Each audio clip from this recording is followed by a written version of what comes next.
Listen to me, Akpabio. They will shock you in the Senate. They will plot against you to remove you. And Tinubu will not be able to save you when the impeachment starts. No. Because you will step a lot of toes and they will fight back on Akpabio. And watch your health. Don't play your health with politics. Akpabio is playing his life with politics.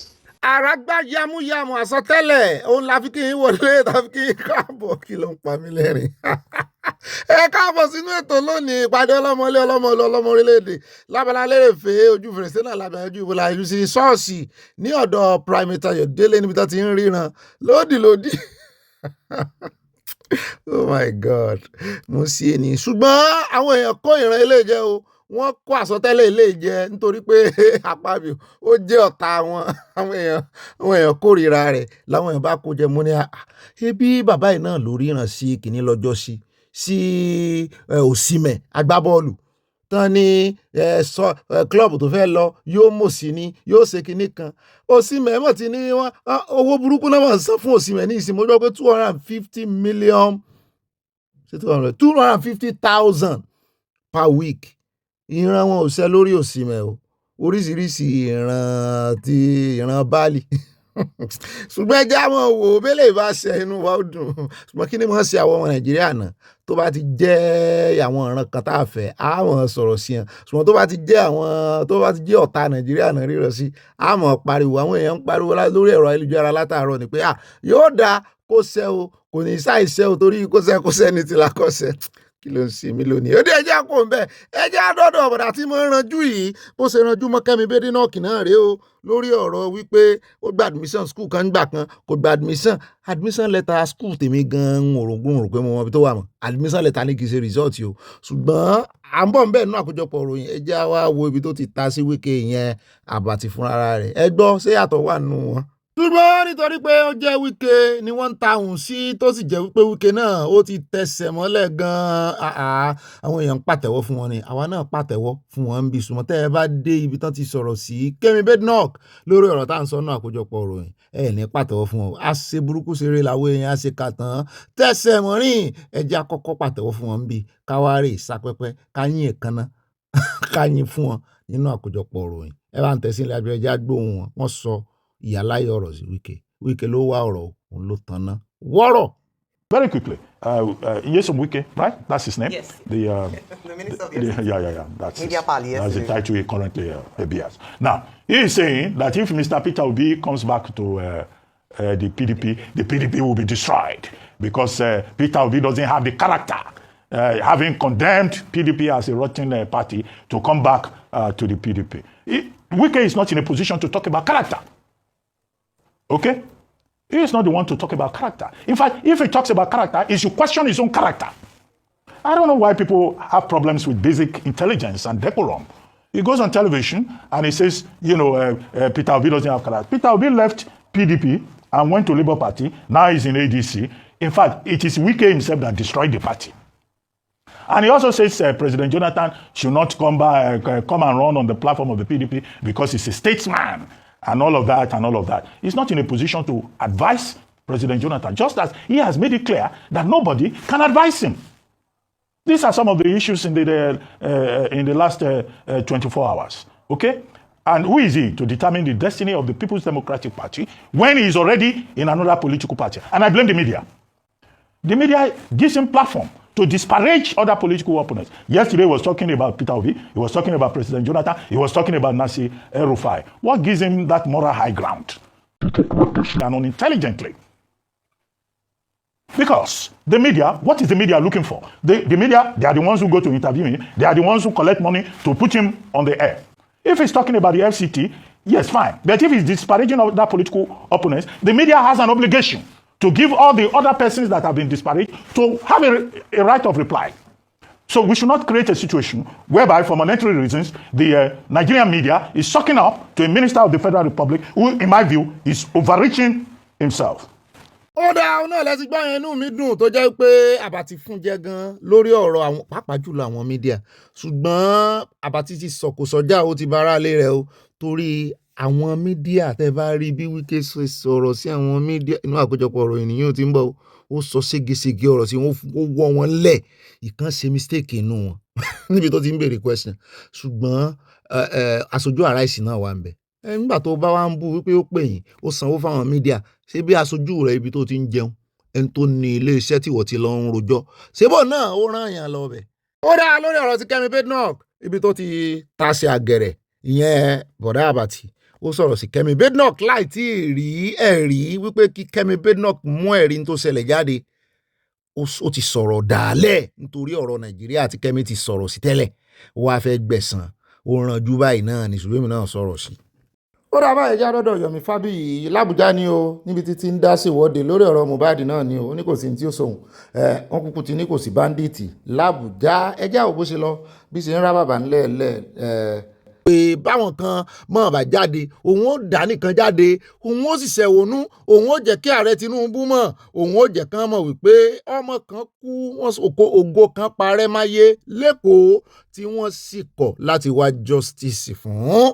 káwá mọ̀ wò ó nígbà lè ó bá fi mọ́ bóyá fún òní jẹ́ bóyá òtútù òní mú ó máa sọ bọ́ra dání ó dira dání ó mú torchlight mi ò wá rí bóyá yóò rè jẹun lọ́dọ̀ àwọn àbòkí kó tó wá sùn bíi kébí mọ́ bá a pa sùn lọ́dọ̀ arákùnrin tí wọ́n ló ń ṣe comedy skit tẹ́lẹ̀ èmi náà mọ arákùnrin tẹ́lẹ̀ kí n mọ̀ mọ́ tó dolóògbé látàrí ìjàmbá mọ́tò tó ṣẹlẹ̀ lánàá wọn náà rọ dìgbàdìgbà àwọn 5 ni wọ́n rọ wọn lọ sọ́sìpítù mọ́tò náà lẹ́ ń wò yìí o àwọn 4 jáde láàyè wọ́n bá léèyàn jáde láàyè nínú mọ́tò yìí jiyàn rẹ̀ àwọn 4 jáde ó nìkan ló ta tèrú nípa àwọn kan lọ́jọ́ rẹ̀ ló dé àwọn kan ní ó tiẹ̀ ṣe kò fẹ́ mú yàn kankan dání pé ó ṣèyàn gidi àwọn kan lábì kú ní oríṣiríṣi là ń gbọ́ ṣùgbọ́n tó bẹ́ẹ̀ jù bẹ́ẹ̀ lọ òun náà ìwọ̀nba tó ṣe ń lé ayé ó gbìyànjú ó ló kọ́ wọ́n sì mọ̀ òun náà sì níwọ̀nba fortune téèyàn ní ó kàn kúkú dọmọkùnrin náà ní kùdé wọ́n ti wá lọ sí ìbàjẹ́ àwò bó ṣe lọ.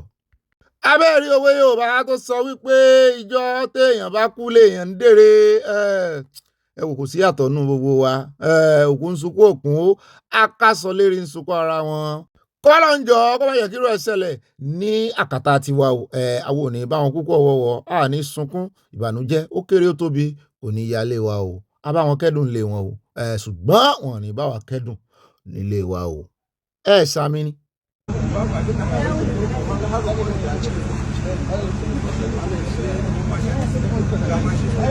When one of the pujos of the Kadi Malami Foundation broken, Kadi Malami boss totally broken.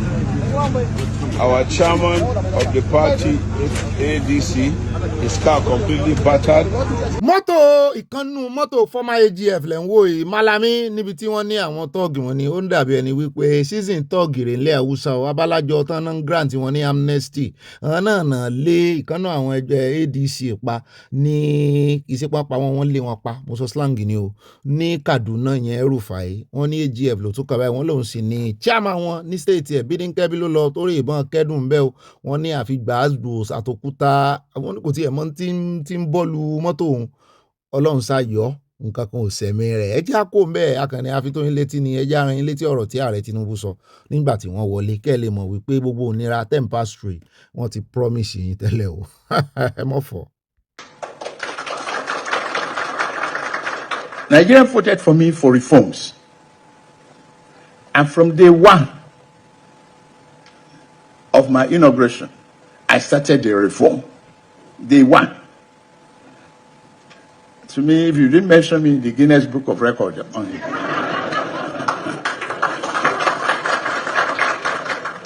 I will try to find a way to insert myself. Because I did it without expectation.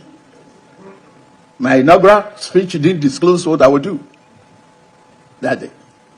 bẹ́ẹ̀ náà ni wọ́n tẹ̀síwájú wọ́n fi ọkàn ọmọ Nàìjíríà balẹ̀ wípé ṣé rí gbogbo revenue owó táwọn ń retí láti mẹ́kì nínú ọdún 2025 yìí wọ́n ti mẹ́kì ẹ o pé no fear ẹ mọ́ fear ẹ mọ́ bẹ̀rù no cause for alarm pé gbogbo ohun tí Trump ń ṣe ẹ mọ́ jẹ́ kó já yín láyà ẹ mọ́ wojú ṣe Trump ọ̀dọ̀ àwọn ní kẹ́ ẹ wò ẹ̀ńtà bá ń bá nájà là ń wò. First of all, apologize to all of you for coming late. That is the difference between Muhammadu Buhari and Bola Tinubu. No two persons can be the same. It will be here dead on time. I was looking at the revenue, and it's dragging on and on and on. And I am yet to look at the bill of the Yusuf Tuga for, they say it's not been paying rent, so what is? To all of you, from my ministry here, Your Excellencies, the only governor we are there is a joy today to see more Bikoraya, to see my son from Niger, from Simbo, and the color of you. He insisted on Kalamu, I insisted on Broom. That's why you lost the gubernatorial election. It's so stubborn.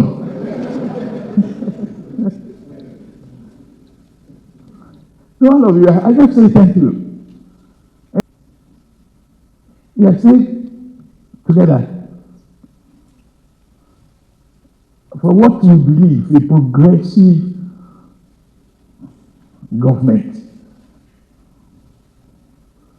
that we always build on the legacies of Muhammadu Buhari. And what I can promise you is what I'm doing. Hard work, hard thinking, consulting of you. I couldn't appoint everybody that I could have appointed. Thank you for your patience till now. The economy is stabilized. Nobody is trading piece of paper for exchange rate anymore.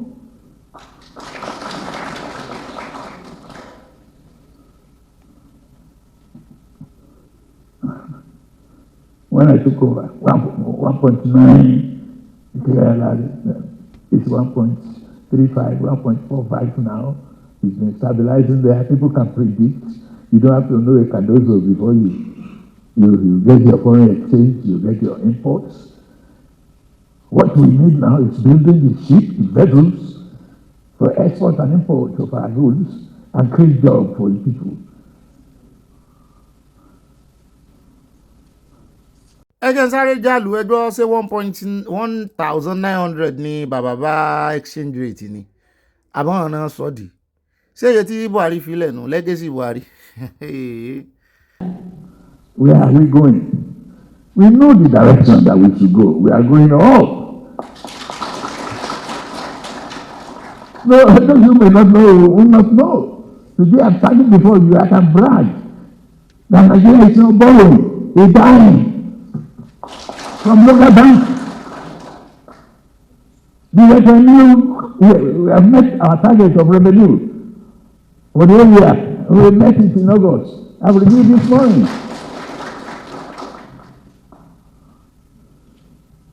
Non-oil. If non-oil revenue is going well, then we have no fear of whatever Trump is doing on the other side.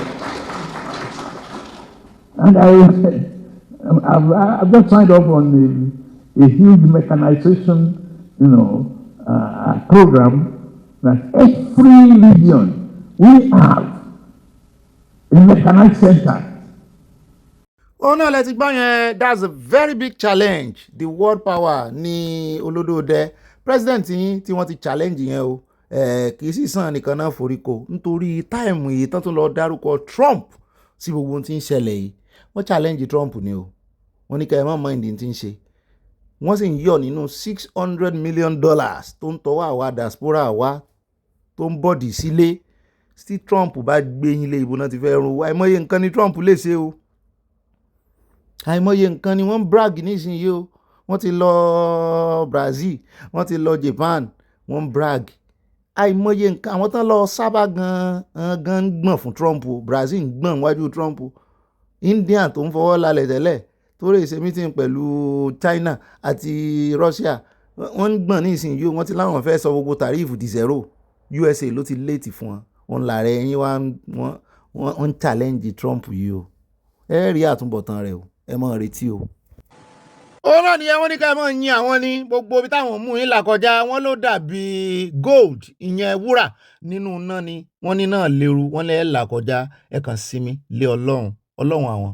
ẹ wò dá ẹja kó ẹja dọ́dọ̀ ìkànnú àwọn agbẹnusọ iléeṣẹ́ ológun níbi tó ti ń jẹ́ kó yé wa lẹ́yìn tí El-Rufai sọ̀rọ̀ lánàá wípé àní wọ́n san ransom, wọn láwọn san ransom sẹ́, wọ́n ní non-kinetic ni wọ́n ń pè é, wọ́n ní orin ti yí padà, ìlú ti change, ẹ mọ̀ pé ransom mọ́. Kí ni ìtumọ̀ non-kinetic? Kí ni ìtumọ̀ ransom? Ẹ wo àlàyé rẹ̀ ń bọ̀ ní àkójọpọ̀ ròyìn, ṣùgbọ́n ẹ jẹ́ á gbọ́ lẹ́nu ìkànnú àwọn agbẹnusọ iléeṣẹ́ ológun kí náà mean pẹ̀lú ẹ̀sùn tí El-Rufai fi kàn wọ́n, kí lè sí wọn. To be very culpable. Don't forget that some of the people were forcefully conscripted, kept in the bush for God knows how. Now, once it is decided that this set of people are not really culpable after a detailed profiling, those people are transferred to the Judicial centers in Gombe, Malam City, and they start going through the judicial process. The Armed Forces of Nigeria does not support the payment of money to criminal groups. The Armed Forces of Nigeria is not part of that arrangement.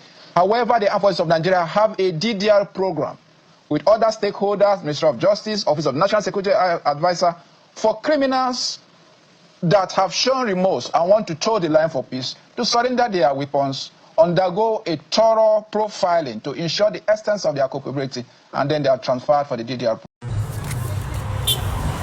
She said she don't cash her. Tí ẹ kọ́kọ́ gba wá gbàgbọ́ ọ̀nà.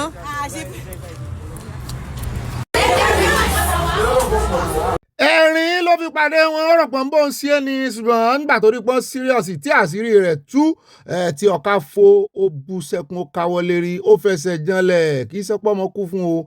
Wọ́n ní ó wà lára àwọn tó lọ ṣọ́ọ̀ṣì àti ẹ̀mọ̀ bóyá newcomer ni, bóyá ara àwọn first timer tán tún fi bisikíìtì àti fanta tán fi wẹ́kọ̀ọ̀mù, ṣùgbọ́n wọ́n nígbà tí ó lọ ẹrù tí ò kó lọ ló kó padà, kò gbọ́mọ wá ṣùgbọ́n gbọ́mọ lọ. Wọ́n ní ẹ bá rí fóònù tán bá ẹ wò gbogbo fóònù àwọn ọmọ ìjọ náà bá nínú báàgì rẹ̀, kò mọ̀ pé wọ́n sọ̀n ni ó sì rèé ìjọsìn ni ó múra bíi born again. Ẹ mọ̀ sọ́ra yín o, nǹkan ṣẹlẹ̀ ní ṣọ́ọ̀ṣì o, ayé ti dàpọ̀ mọ́ ìjọ ti dàpọ̀ mọ́ ayé, wo fóònù tó kó. Kálílẹ̀ Haúsá ló ti lọ ṣe eléyìí, nǹkan tí mo fi tara àwọn ó wà. Ẹ jẹ́ kó fẹ́ jáde airport, wọ́n ní Quam 5 ti ṣẹlẹ̀ o, Enugu arákùnrin kan wọ́n lòun náà fẹ́ ṣe bí alágbára ṣùgbọ́n kò gbé water bottle lọ́wọ́. Wọ́n lòun náà rè lágídí ń bẹ̀, wọ́n ní ó bọ́lẹ̀, ó kọ̀ ó lòun ò ní bọ́lẹ̀, ṣùgbọ́n òun náà ló ń fẹ́ gba ambassadorship mu ní ó ga. Nígbà tẹ́ ti fi impunity ṣe kéèsì alákọ̀ọ́kọ́, ẹlẹ́ẹ̀kejì náà dé ẹ fọwọ́ gbẹ̀fẹ̀ mú àwọn sì ráwọn èèyàn mú dáadáa, kò sí ní tẹ̀lé ṣe sí torí ẹ̀yin gangan lẹ fojú òfin wọlé fúnra yín. Àwọn tó yẹ kẹ́ ẹ ti fi jófin ẹ̀ fi wọ́n jófin, ẹ wá ń complain ẹ̀ ńlá làsì, kò sí ní tẹ́ ṣe fún toró náà wá gbé yín délé ẹjọ́.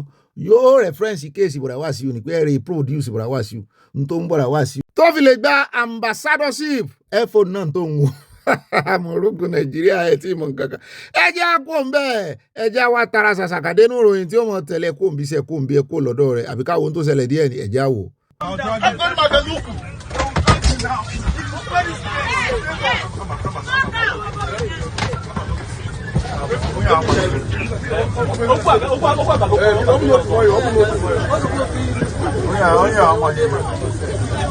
Abẹ́rí nǹkan àwọn tó pera wọn ní security gan-an tí wọ́n kó aṣọ green sọ́rùn, wọ́n lágbára àti tì í, agbára káká èèyàn bíi 6 ló wà lórí rẹ̀, ṣé mo kà pé àwọn kan tó ń dúró sálẹ̀, ṣùgbọ́n òun náà ti gbà, wọ́n ti ní kó fẹ́ ṣe ara rẹ̀ kó fi rìn kúrò nínú aeroplane. Ẹ jẹ́ kó bẹ́ẹ̀, ẹ jẹ́ wá dé ọ̀dọ̀ àwọn oníṣẹ̀ṣe. Ó dùn mọ́ mi gan-an bí ìṣẹ̀ṣe ṣe ń rìn káàkiri àgbáyé tán sì modernize ẹ̀. Ifani, que se le tinrie, casa en bolejín, Baba kese adifafuna biboni waron tinsumbe bolo dumare o berure awuroraku abiboni waron berure awuroraku berure o abiboni waru berure awuroraku berure o abiboni waru berure awuroraku berure o abiboni waru berure awuroraku.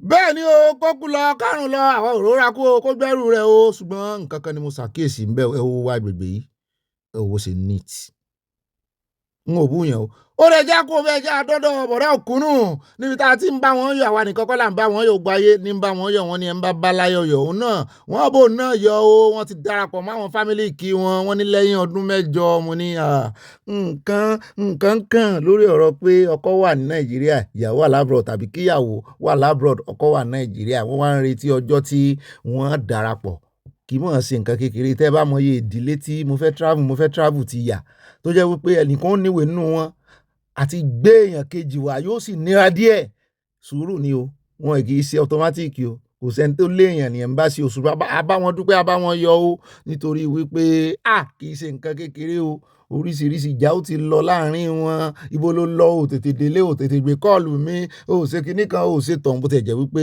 wọ́n máa ń lọ fún visiting ṣùgbọ́n finally báyìí wọ́n ní bọ̀dá tí kò wẹ̀rù wọn mo ní sáwọ́ àfiṣẹ́ wọn lẹ̀ Nàìjíríà ni wọ́n ní ń bó bí ìṣúra èèyàn bá wà ní ọkàn rẹ̀ mọ́ wà abáyín dúpẹ́ congratulations ẹ̀túnra yín gbé o kẹ̀ṣe mo tún ọ gbé òun náà ní kẹ̀ṣe fún madam bàrà yín kalẹ̀ ẹ já kó ń bẹ́ o àwa náà bára wa yọ ẹ já wá dé ọ̀dọ̀ mọ̀mọ́ yìí wọ́n náà ń wá ìyàwó fọ́mọ àwọn.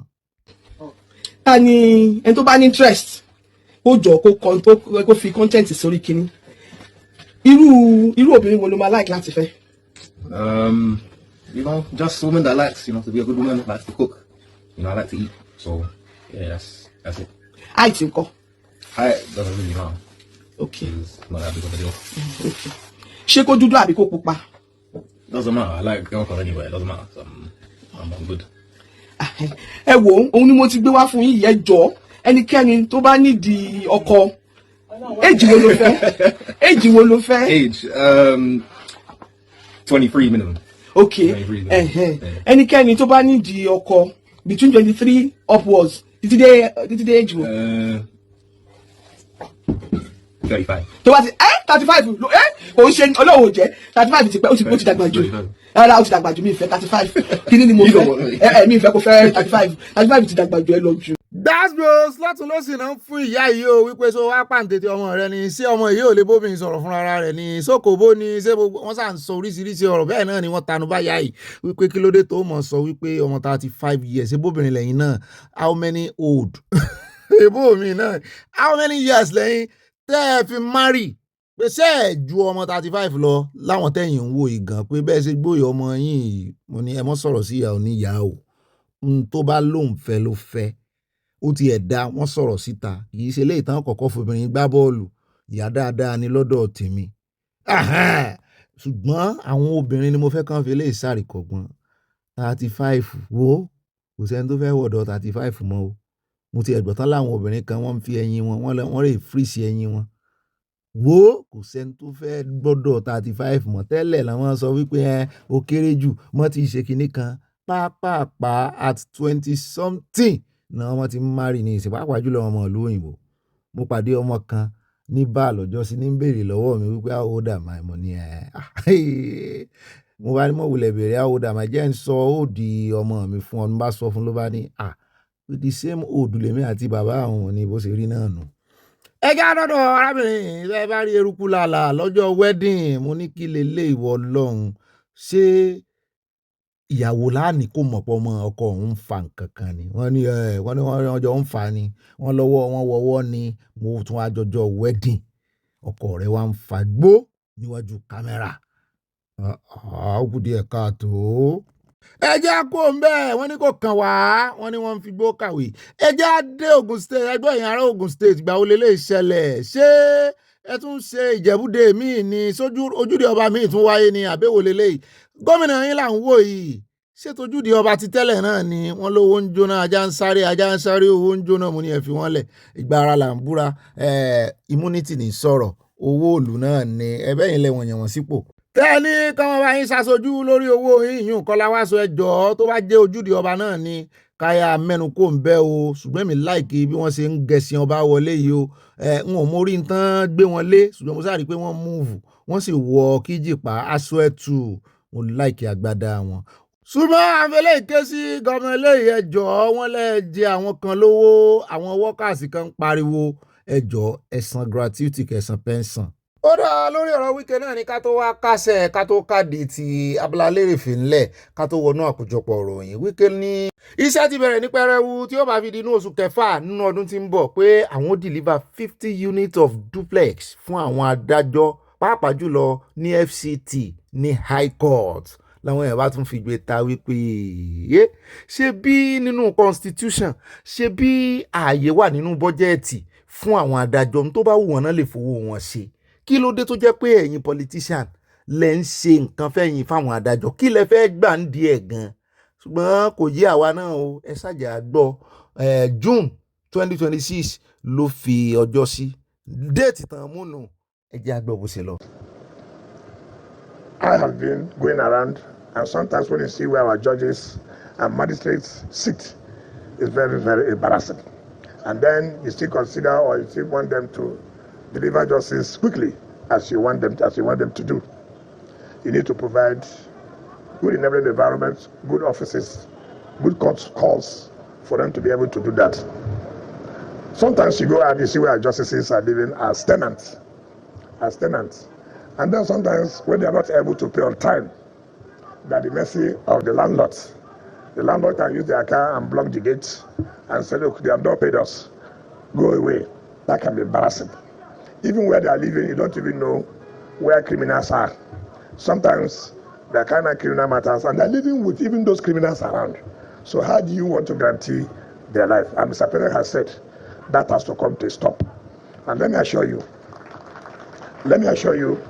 before the end of the first tenure of Mr. President, we would have solved 80% of your accommodation problems. Before this tenure ends, we would have solved 80% of your accommodation problem in terms of housing. By October this year, we are going to hand over 20 units of duplexes, 4-bedroom flats to the FCT High Court. And before next year, by June next year, during the third anniversary of Mr. President, we will have also handed over 30 duplexes to the FCT High Court.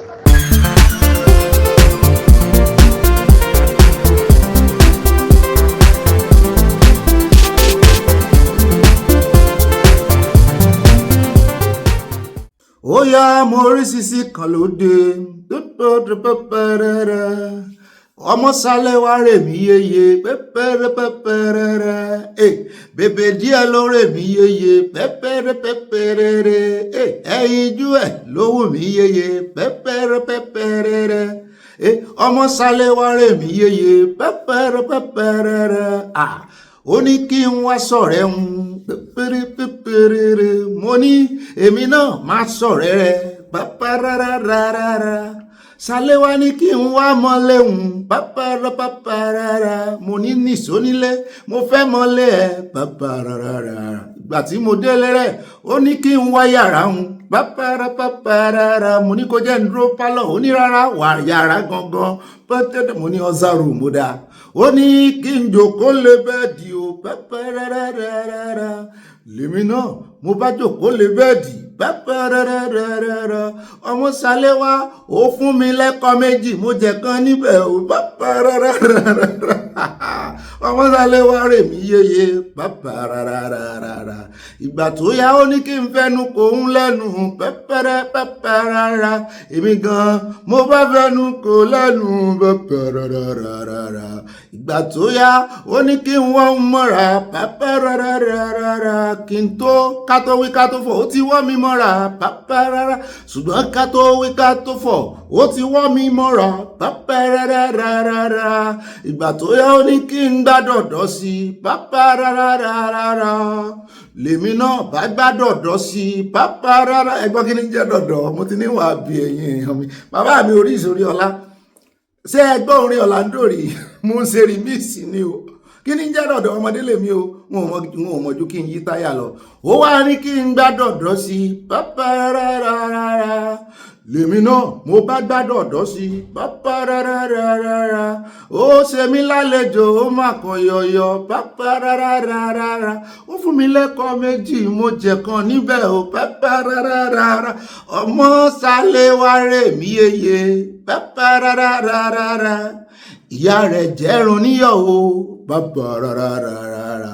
ó yá sálẹ̀ wá orè mí yeye pápá rárá bèbè díẹ̀ ló fi rè mí yeye pápá rárá ọ̀rẹ́ káàbọ̀ orí ìnàró ni mo gbà wọlé lónìí ṣùgbọ́n àní ṣe ìròyìn lórí ìnàró nítorí oyè àjọkò báyìí ká lè mọ gbé gbogbo ìròyìn tá a bá fẹ́ fíṣọ̀ ẹ̀jẹ̀ súnmọ́ bí díẹ̀ ká lè mọ gbé sẹ́gbẹ̀ẹ́ mo lérò pé YouTube gan ò ní àwọn torí ẹ̀mí ò ṣe sọ àwọn tí dáadáa ó dá ẹ mọ́ bínú ẹjẹ́ tí ti kámẹ́rà díẹ̀ mo ti ní live show reality show ní show wa ìwọ náà yìí sí bí àbẹ̀wò ni asá ti kọrin ọmọ sáré wá tán ibà wọn náà ní bá gbọ́n débẹ̀ ìbá ìrìnà ìbá sára olè mi náà ní bá kanjú àbẹ́ǹkù ìbá lọ tààràtàrà tọrọ bá ti di ọ̀rọ̀ òtítọ́ àtòdodo sàn láàrin ìwà ajé ní mo ní pẹ̀kọ̀rọ̀ èmi náà ní bọ̀ pàpà parada inú abalẹ̀ èèyàn olólùfẹ́ ó yé yín ju bó ṣe yé wa lọ àyá ní mọ̀ parada tí mọ̀ di ọ̀gá rẹ̀ náà yóò bá bẹ́gàlà yóò parada yóò di àyà náà ní ibà ọ̀pá kọ́kọ́ àwọn òpèké ọ̀pọ̀ àwọn 16 lórí ìkànnì ikú àyà náà bá parada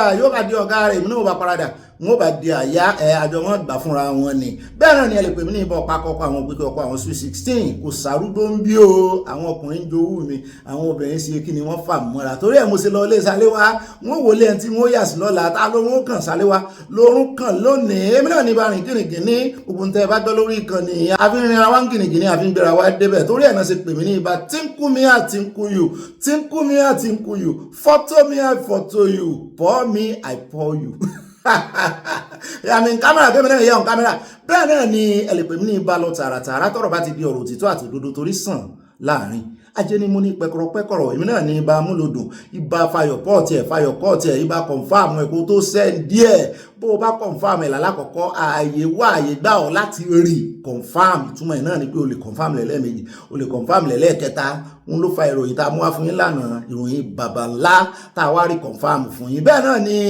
lórí ìkànnì ọlọ́run ò gbé kalẹ̀ láti bàyàn lórúkọ jẹ́ torí ẹ lè pè wá ní ìbàlẹ̀ jẹ́lì ìbà rìpọ̀tẹ́lì ìròyìn làwa ń gbé kò sì sí fún ìbanilórúkọ jẹ́ èèyàn kankan bí kò ṣe pé ká fi mọ́ pera wa ṣàkíyèsí bẹ́ẹ̀ náà ni ọ̀rọ̀ tá a sọ tá a mẹ́nu lé lánàá lórí ọ̀rọ̀ bàbá Sunday Igboho àwọn ọba méjèèjì ẹjọ́ ẹ mọ̀jẹ̀ àbú àwọn ọba mọ́ a lè pè wọ́n ṣàkíyèsí láì bẹ ìbú ẹ̀sìn mọ̀pá ìbé ìbú lórí ìkànnì àìsí ìṣépè lórí ibi a lè pera wa ṣàkíyèsí láì bẹ ìbú láì ṣìṣépè fẹ́yàn kankan ẹ ṣe báyìí ọba kò yẹ kẹ́ ẹ ṣe bẹ́ẹ̀ ọ̀rọ̀ yìí bó ló ṣe rí lára yín kò yẹ kó rí bẹ́ẹ̀ lára yín ààyè wà láti pàkíyèsí ara wa sí i ṣùgbọ́n ẹ̀mọ́jà àbúyàn kankan torí bá a bá bú ọba orí àpèrè là ń tẹnu báyàn yóò yẹ ọlọ́run jò yé wa tọ́ra àwọn kan ò ní gbà wọ́n ní ẹ sọ̀rọ̀ sọ́ba ìrọ̀ ẹ̀mọ́ sọ̀rọ̀ sọ́ba ẹni àwòrán mo kí yín tẹ̀sán mo kí yín tológun lónìí ọjọ́ kejì nínú oṣù kẹsàn-án kẹrẹkẹrẹ yín tún bá tiẹ̀ lọ́nu kì í dúró dé èèyàn kankan kò kan wípé ṣe bó ṣùṣẹ́ ìbẹ̀rẹ̀ ní ń bo olówó ń lówó lọ tálíkà míì náà ń tòsí lọ àwà níbọn mòsí àníbọn rosì láti Olódùmarè àwọn tó kúnkú àwọn tó yéye ẹgbọ́n ti sáńkú ọmọ kan tí wọ́n ṣe kọ́mẹ́ndì lórí TikTok báyìí lórí Facebook náà tó kú lánàá ó dùn mí nígbà tí mo gbọ́ ikú ọmọ náà nú àwọn márùn-ún ó sì kú onìkan láàrin gbogbo wọn bí ọlọ́jọ́ lòdì ọlọ́jọ́ òní kàn wá báyìí ire owó àìkú bá lè ọ̀rọ̀ ọlá ni ọmọ kan wá ibi òní kan wá ìsàn òní kan wá àrùn òní kan wá láti Olódùmarè níre là sọ̀rọ̀ atare ire náà mọ̀ sọ̀rọ̀ yín wọn ní sọ̀rọ̀ yín bí o wọn ní náà ká ìbànújẹ́ sí ìbànújẹ́ ó kéré ó tóbi kò ní kànlẹ̀kùn yín débi pé yóò tiẹ̀ dé sọ́ra ń dín yín bẹ́ẹ̀ náà ni mo ṣe wá ń ro rere kàn yín tí mo ń nawọ́ kan sí ìrọ̀jẹ́ nawọ́ méjì pẹ̀tọ́rí ẹ̀ ń bá nawọ́ kan sí yẹn wọ́n ní mẹ́rin yòókù yóò jẹ tiẹ̀ ẹ̀ ń bá nawọ́ méjì mẹ́jọ ni yóò jẹ tiẹ̀ ẹ̀ ń tọ́ bá nawọ́ mẹ́ta kí ni yóò jẹ tiẹ̀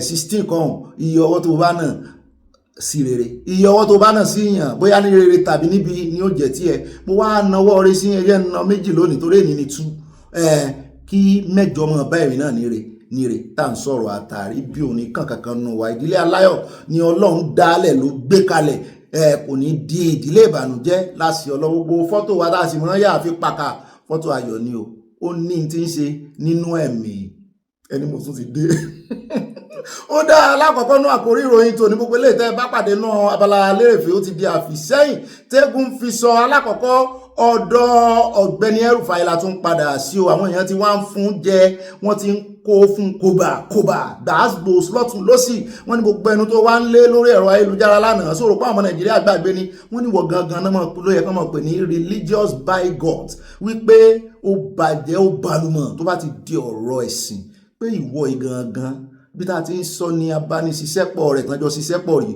ń jọ bí ẹni pé yẹn ti wá ń bá gómìnà tó wà ń bẹ̀ ó bá sán ní ó ti ń bá ṣiṣẹ́ ní ìsìn ló wá ní ẹ fún lọ́rọ̀ sọ ẹ mọ̀wulẹ̀ sọ nǹkan kan ẹ ọmọ náà làrán síná òun ti bá ṣiṣẹ́ rí ẹ jẹ́ kó òun fèsì ẹ kó òun takú ẹ wípé ẹni tó wá ń bú èèyàn lánàá tó sọ wípé àwọn ìjọba àpapọ̀ lábẹ́ ìṣèjọba rẹ̀ Tinubu pé wọ́n ń san 1 billion lóṣooṣù fún báńdíìtì onírọ́ ló ń pa ó lóun gangan lágbóde gba báńdíìtì ó ní ṣe bóun bá ṣiṣẹ́ ó lẹ́rìí wà ó ní ó ń san ṣégè fún àwọn báńdíìtì lábẹ́ ìṣèjọba rẹ̀ tó sì wà jáde tó wá ń parọ́ ojúkọ́rọ́jú sọ̀rọ̀ pé ìgbẹ́ tóun yà lọ́jọ́ sí òun ti yá kónu ara àwọn táwọn kò rí ọwọ́ àwọn sì rún pé ẹlẹ́ẹ̀kejì tóun tún fẹ́ sọ ká tó gbà ń láàyè nínú àkójọpọ̀ ròyìn mo ní ta ló sọ fún ọba gbọ̀ láàyè nínú àkójọpọ̀ ròyìn ó ní sáà ní gbọ̀n láàyè ní kó mọ̀ sọ́wọ́ mo ní ó dáa sọ ó ní òun gangan ló ṣagbátẹrù muslim ticket ó ní religious bigotry ní ó ní tó fojú àwọn southern Kaduna rí ó ní kìí ṣe kékeré kìí ṣe wàṣà ó ní ẹmú dáadáa ó lọ́rọ̀ tó sọ yẹn ó fẹ́ fi kó bára rẹ̀ ní tíjọba ò bá lè mú báwọn ṣetán láti tú àṣírí rẹ̀ ó ní ṣe politics ní gbogbo yín play ó ní gbogbo ẹ̀ náà kọ́ ní politics ó ní mọ̀ bá sì fi play politics ó lóòótọ́ wà ń bẹ̀ ó nínú politics ni àṣírí tí wọ́n tú mọ́ lóòótọ́ ni àwọn òfin yín pàwọ̀ ẹ̀dẹ́ ò ní káfà wọn pa tó bá dínú àkójọpọ̀ ròyìn àmúbàwà fún yín ibi tá a ti ń sọyún lọ́wọ́ wọ́n ti sọ fún yín pé Wike náà sọ̀rọ̀ lẹ́yìn ìgbà tí election parí ní Rivers Wike náà bá ganu sí Mike ó lóun lọ́rọ̀ sọ alákọ̀ọ́kọ́ orí Peter Obi ló ti bẹ̀rẹ̀ ó ní bẹ́ẹ̀ bá ṣe mistake ẹ̀yẹn ẹgbẹ́ PDP bẹ́ẹ̀ bá dá Peter Obi padà tẹ́ ẹ fi lọ ṣe presidential ambition yín ẹ sáwọn manage ìbò mi ó ní yóò yọ ọlẹ̀ fún yín táwọn èèyàn wá níwọ̀ Wike yìí gan so fẹ́ di political ìdí àmì sí Nàìjíríà lọ́rùn ni ìwọ lọ́tún ìwọ lósì ìwọ níwájú ìwọ lẹ́yìn ìwọ lókè ìwọ nílẹ̀ tó ń sáà gba wájú tó ń gba ẹ̀yìn ààrẹ Tinubu tó jó lórí tó jọ́gá rẹ̀ gan òjì ò sọ̀rọ̀ kí n tiẹ̀ ń bẹ̀ ṣé ìwọ gan ló yẹ kó o jáde wá kéde ìgbà tí Fubara ó padà bá mi orí ọlá náà pàkíyèsí mi sí inú abala kọ́mẹ́sẹ̀sán mo ní aṣáájọ́ ń ronú lọ́ọ̀bì kan náà ni pé ààrẹ ló declare state of emergency ààrẹ ló láṣẹ wọ́n ní déètì ló fi calculate ẹ̀ wọ́n ló dáa ibi tí ó ti ganu sí máìkì nù wípé kí Jonathan àmọ́jẹ̀ kan tàn òun pé wọ́n fẹ́ tàn erin káàrí lé o wá jọba erin yẹ́yẹ́ o erin yẹ́yẹ́ pé kán mọ́ tàn padà o pé òun gbọ́ tí ìyàwó rẹ̀ sọ wípé wàhálà sọ̀rọ̀ kí ti sú òun fẹ́ padà ẹ̀yìn náà rí inú abala lérèfé ó ní kó jọ kó mọ̀ jẹ́ kéèyàn kankan tàn òun ó ní kán fi wọ́n lé ó ní ẹgbẹ́ PDP ó ní ó ti di èèwọ̀ fáwọn èèyàn làwọn èèyàn wá ní àá ibi tá a ti wá ń sọ yẹn lọ́wọ́ làwọn kan ti gbà mọ́ wa lẹ́nu pé kí ló dé tẹ gbá máìkì lẹ́nu ẹ̀ ẹjẹ́ kan náà sọ̀rọ̀ sóun nìkan ni ó ní monopoly tó tọ́ kínní mo ní El-Rufai ló sọ lánàá pé èèyàn kan ò ní monopoly of violence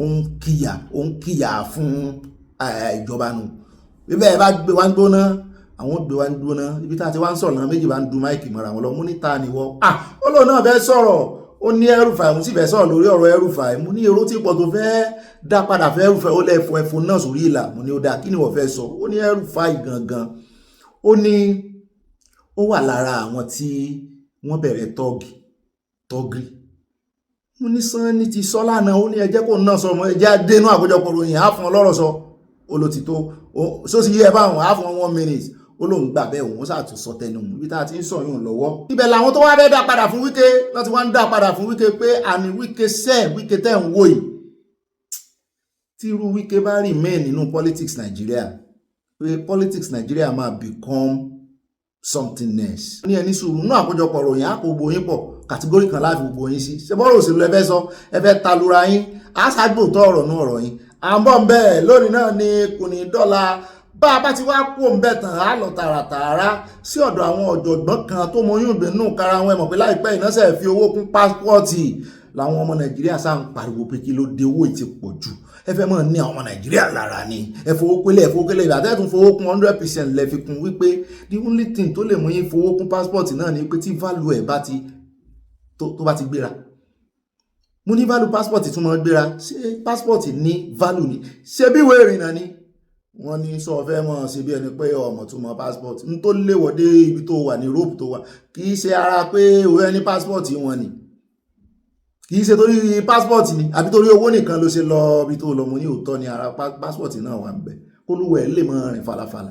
Wọ́n wá sọ wọ́n ní ǹjẹ́ passport tàn gbówó lé value wo ni wọ́n sọ fún yín pé wà ń bẹ̀. Mo ní mo rántí ìkan ò wọ́n ní iṣẹ́ àwò wọ́n ní kò ní tó 1 week ẹni tó bá ti apply fún Nigerian passport kò ní tó 1 week tí ó fi mọ́ rí gbà.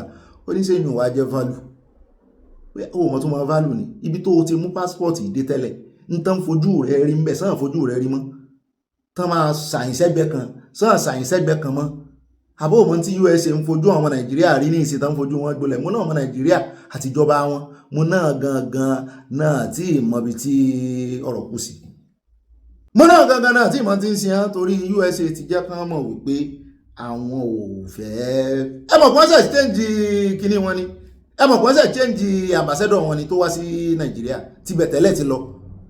Mo ti mọ̀ lọ́jọ́ tí bọ̀bọ̀ yẹn dé wípé eléyìí ọ̀ràn ro òun náà ń bá wọn rẹ́rìn pé ẹ mọ̀ wọ̀rí mutual partnership mutual àjọfọwọ́ wẹ̀wọ́ ọwọ́ gílẹ̀ fi ń wẹ̀wọ́ tọ́tún náà ń pe àwọn Nàìjíríà ṣàjọrò ìta mọ́ fún ìlànà àmọ́ bẹ́ẹ̀ Ọ̀gbẹ́ni ló ń fẹ́ ganu sí máìkì òun fẹ́ yànnà náà owó tán fi kún owó passport Nàìjíríà ṣé ó yẹ àbí ò yẹ. Bàbá ti wá kó ń bẹ̀ tán á wà lọ tààràtààrà a fún yín ìròyìn kan láti Afghanistan bí tá a ti gbọ́ wọ́n ní ilẹ̀ rírì kan ṣẹlẹ̀ ní Afghanistan wọ́n ní èèyàn tó tó 800 ó ti 8600 ní lánàá ṣùgbọ́n àlékún ti bá 800 people bẹ́ẹ̀ náà ni wọ́n ní 1,000 àti 500 míì 1500 people míì tún farapa yànnàyànnà à ń bọ̀ ń bẹ́ bàbá ti kó ń bẹ̀ tán àádọ́dọ̀ ìjọba àpapọ̀ lórí ti Simon Ekpa wọn náà ti sọ̀rọ̀ sókè wọ́n ló dùn máa wọn nú pàṣẹ fi sẹ́wọ̀n wọ́n ní ṣùgbọ́n ó kù nìbọn ró wọ́n ní àwọn máa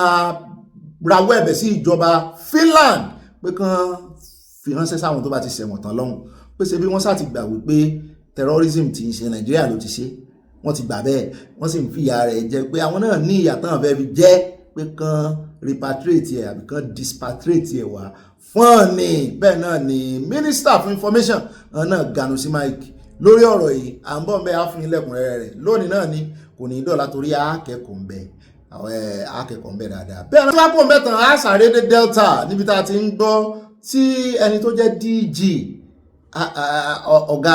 ọ̀gá ẹ̀ka ìjọba kan tán sọ pé Bureau for Communication tó ní ó ti wá di dandan báyìí gbogbo òbí ẹ sọ fáwọn ọmọ yín tó bá fẹ́ wọlé ẹ̀kọ́ gíga ìṣe Yorùbá ìṣe Haúsá ìṣe Yorùbá ìṣe Haúsá ìṣe Ìgbò tẹ́ ẹ bá ti mọ̀ wípé yunifásitì Delta làwọn ọmọ yín fẹ́ wọ̀ wọ́n ní wọ́n máa jọ̀wọ́ ara wọn wọ́n máa sọ̀rọ̀ ẹ̀dá ara wọn láti ṣe test fún oògùn olóró.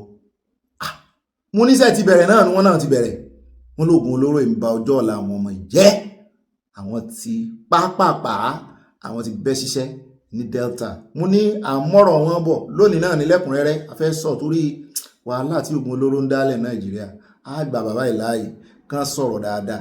Bẹ́ẹ̀ náà ni bàbá ti wá kó ń bẹ̀ tán eléta àmọ́ fi káde gbogbo rẹ̀ lẹ̀ á wà dé Ìjẹ̀bú lórí ọ̀rọ̀ ta ní òjòyè ta lóye kan afúniròyìn kan lọ́jọ́ sí láìpẹ́ ìwé. wọ́n yorùkọ àwọn ọmọ Àwùjalẹ̀ tí wọ́n tánṣẹ́ gbèsè tánṣẹ́ wàjà láìpẹ́ yìí Adétọ̀nà wọ́n yorùkọ wọn kó nu àwọn tí wọ́n wà eligible láti jẹ Àwùjalẹ̀ ọba níjẹ̀bú. àwọn tí ọ̀rọ̀ kan gangan ti wá sọ̀rọ̀ ìdí tán ṣe yọ gangan wọ́n dárúkọ àwọn ọmọ bàbá wọn lọ́mọ 3 ló lẹ́tọ̀ọ́ sí láti joyè. wọ́n ní gbogbo àwọn tán ń pariwo kiri yẹn wọ́n ní wọ́n kàn ń fẹ́ fún ni wọ́n ní kò sí mistake ń bẹ. àmọ́ bẹ́ẹ̀ àmọ́ àfún yín ìfọ̀rọ̀wérọ̀ yẹn wà fọ́nrán rẹ̀ wà ṣùgbọ́n a ní orí ọ̀fẹ́ láti lò ó. ẹ lè mọ rí fọ́nrán yẹn wò ṣùgbọ́n àwọn bá wọn ṣe atótónu ní Yorùbá mọ̀ sí sọ́yà ṣẹ̀dá ẹ̀ gbogbo nǹkan sọ ànífikún àníyànkún bẹ́ẹ̀. àwa ní ìrìndúwà ìlọ́nu gbogbo àwọn àkórí ìròyìn wa ní pápápá ẹja tẹkọ̀ létí sínú abala tí ó mọ̀ tẹ̀lé abala sanáwọlé. ó yẹ ẹsẹ̀ cheese àti bẹ́ẹ̀ yà náà nù ẹsẹ̀ Paul ẹsẹ̀ Musin ẹsẹ̀ olóòsà sínú àfi pàkà ó dá àkọ́kọ́ nú abala sáná wọlé ẹ jáde àkọ́kọ́ náà abala sánà wọlé ẹja adébàdàn lọ́yọ̀ state lọ́dọ̀ Bọ̀dásẹ́yì Mákindé onímọ̀ ẹ̀rọ títì kan tán ń ṣe tí ẹ̀rù ń bá àwọn èèyàn wípé tán pè ní Ìbàdàn circular road ẹ̀rù ń bá àwọn èèyàn pé gbogbo kọ́rídọ̀ tẹ́ fẹ́ gbègbà yìí ẹ wòlé ẹ kàn tán wá ní onímọ̀ ẹ̀rọ Mákindé tí wàá fi ọkàn àwọn èèyàn balẹ̀ wọ́n láwọn ò ní wọlé sẹ́ ẹ ní sùúrù wọ́n ní sẹ́ bìlíìfù àwọn fọ́nrán rẹ̀ wà kó lè mú yín lọ́kàn balẹ̀ wọ́n ní mọ̀ bá wọlé ẹ mú fọ́nrán àwọn ẹ mú lọ pàdé àwọn nílé ẹjọ́ kẹ́ ẹ bá wọn fi ṣẹjọ́ ẹ bá wọn náà promise yín ó yá ẹ bá ń tẹ̀sí ilé agbára pápá ẹ̀já wò bá a bá paradì ká mọ̀ tẹ̀síwájú. What they said to me is, look, we want the circular road, but we don't want the corridor. And I said, yes, we must plan. The corridor that they're talking about, 500 meters to the right, 500 meters to the left, this administration did not bring that on board. It was the previous administration. However, I told them they must remain law-abiding. That's one, and then two, anyone that has a building standing outside of the initial 150 meters, those people will be integrated. We won't demolish any of the buildings outside of the 150 meters that are already existing. But from now forward, don't start laying your foundation within the corridor.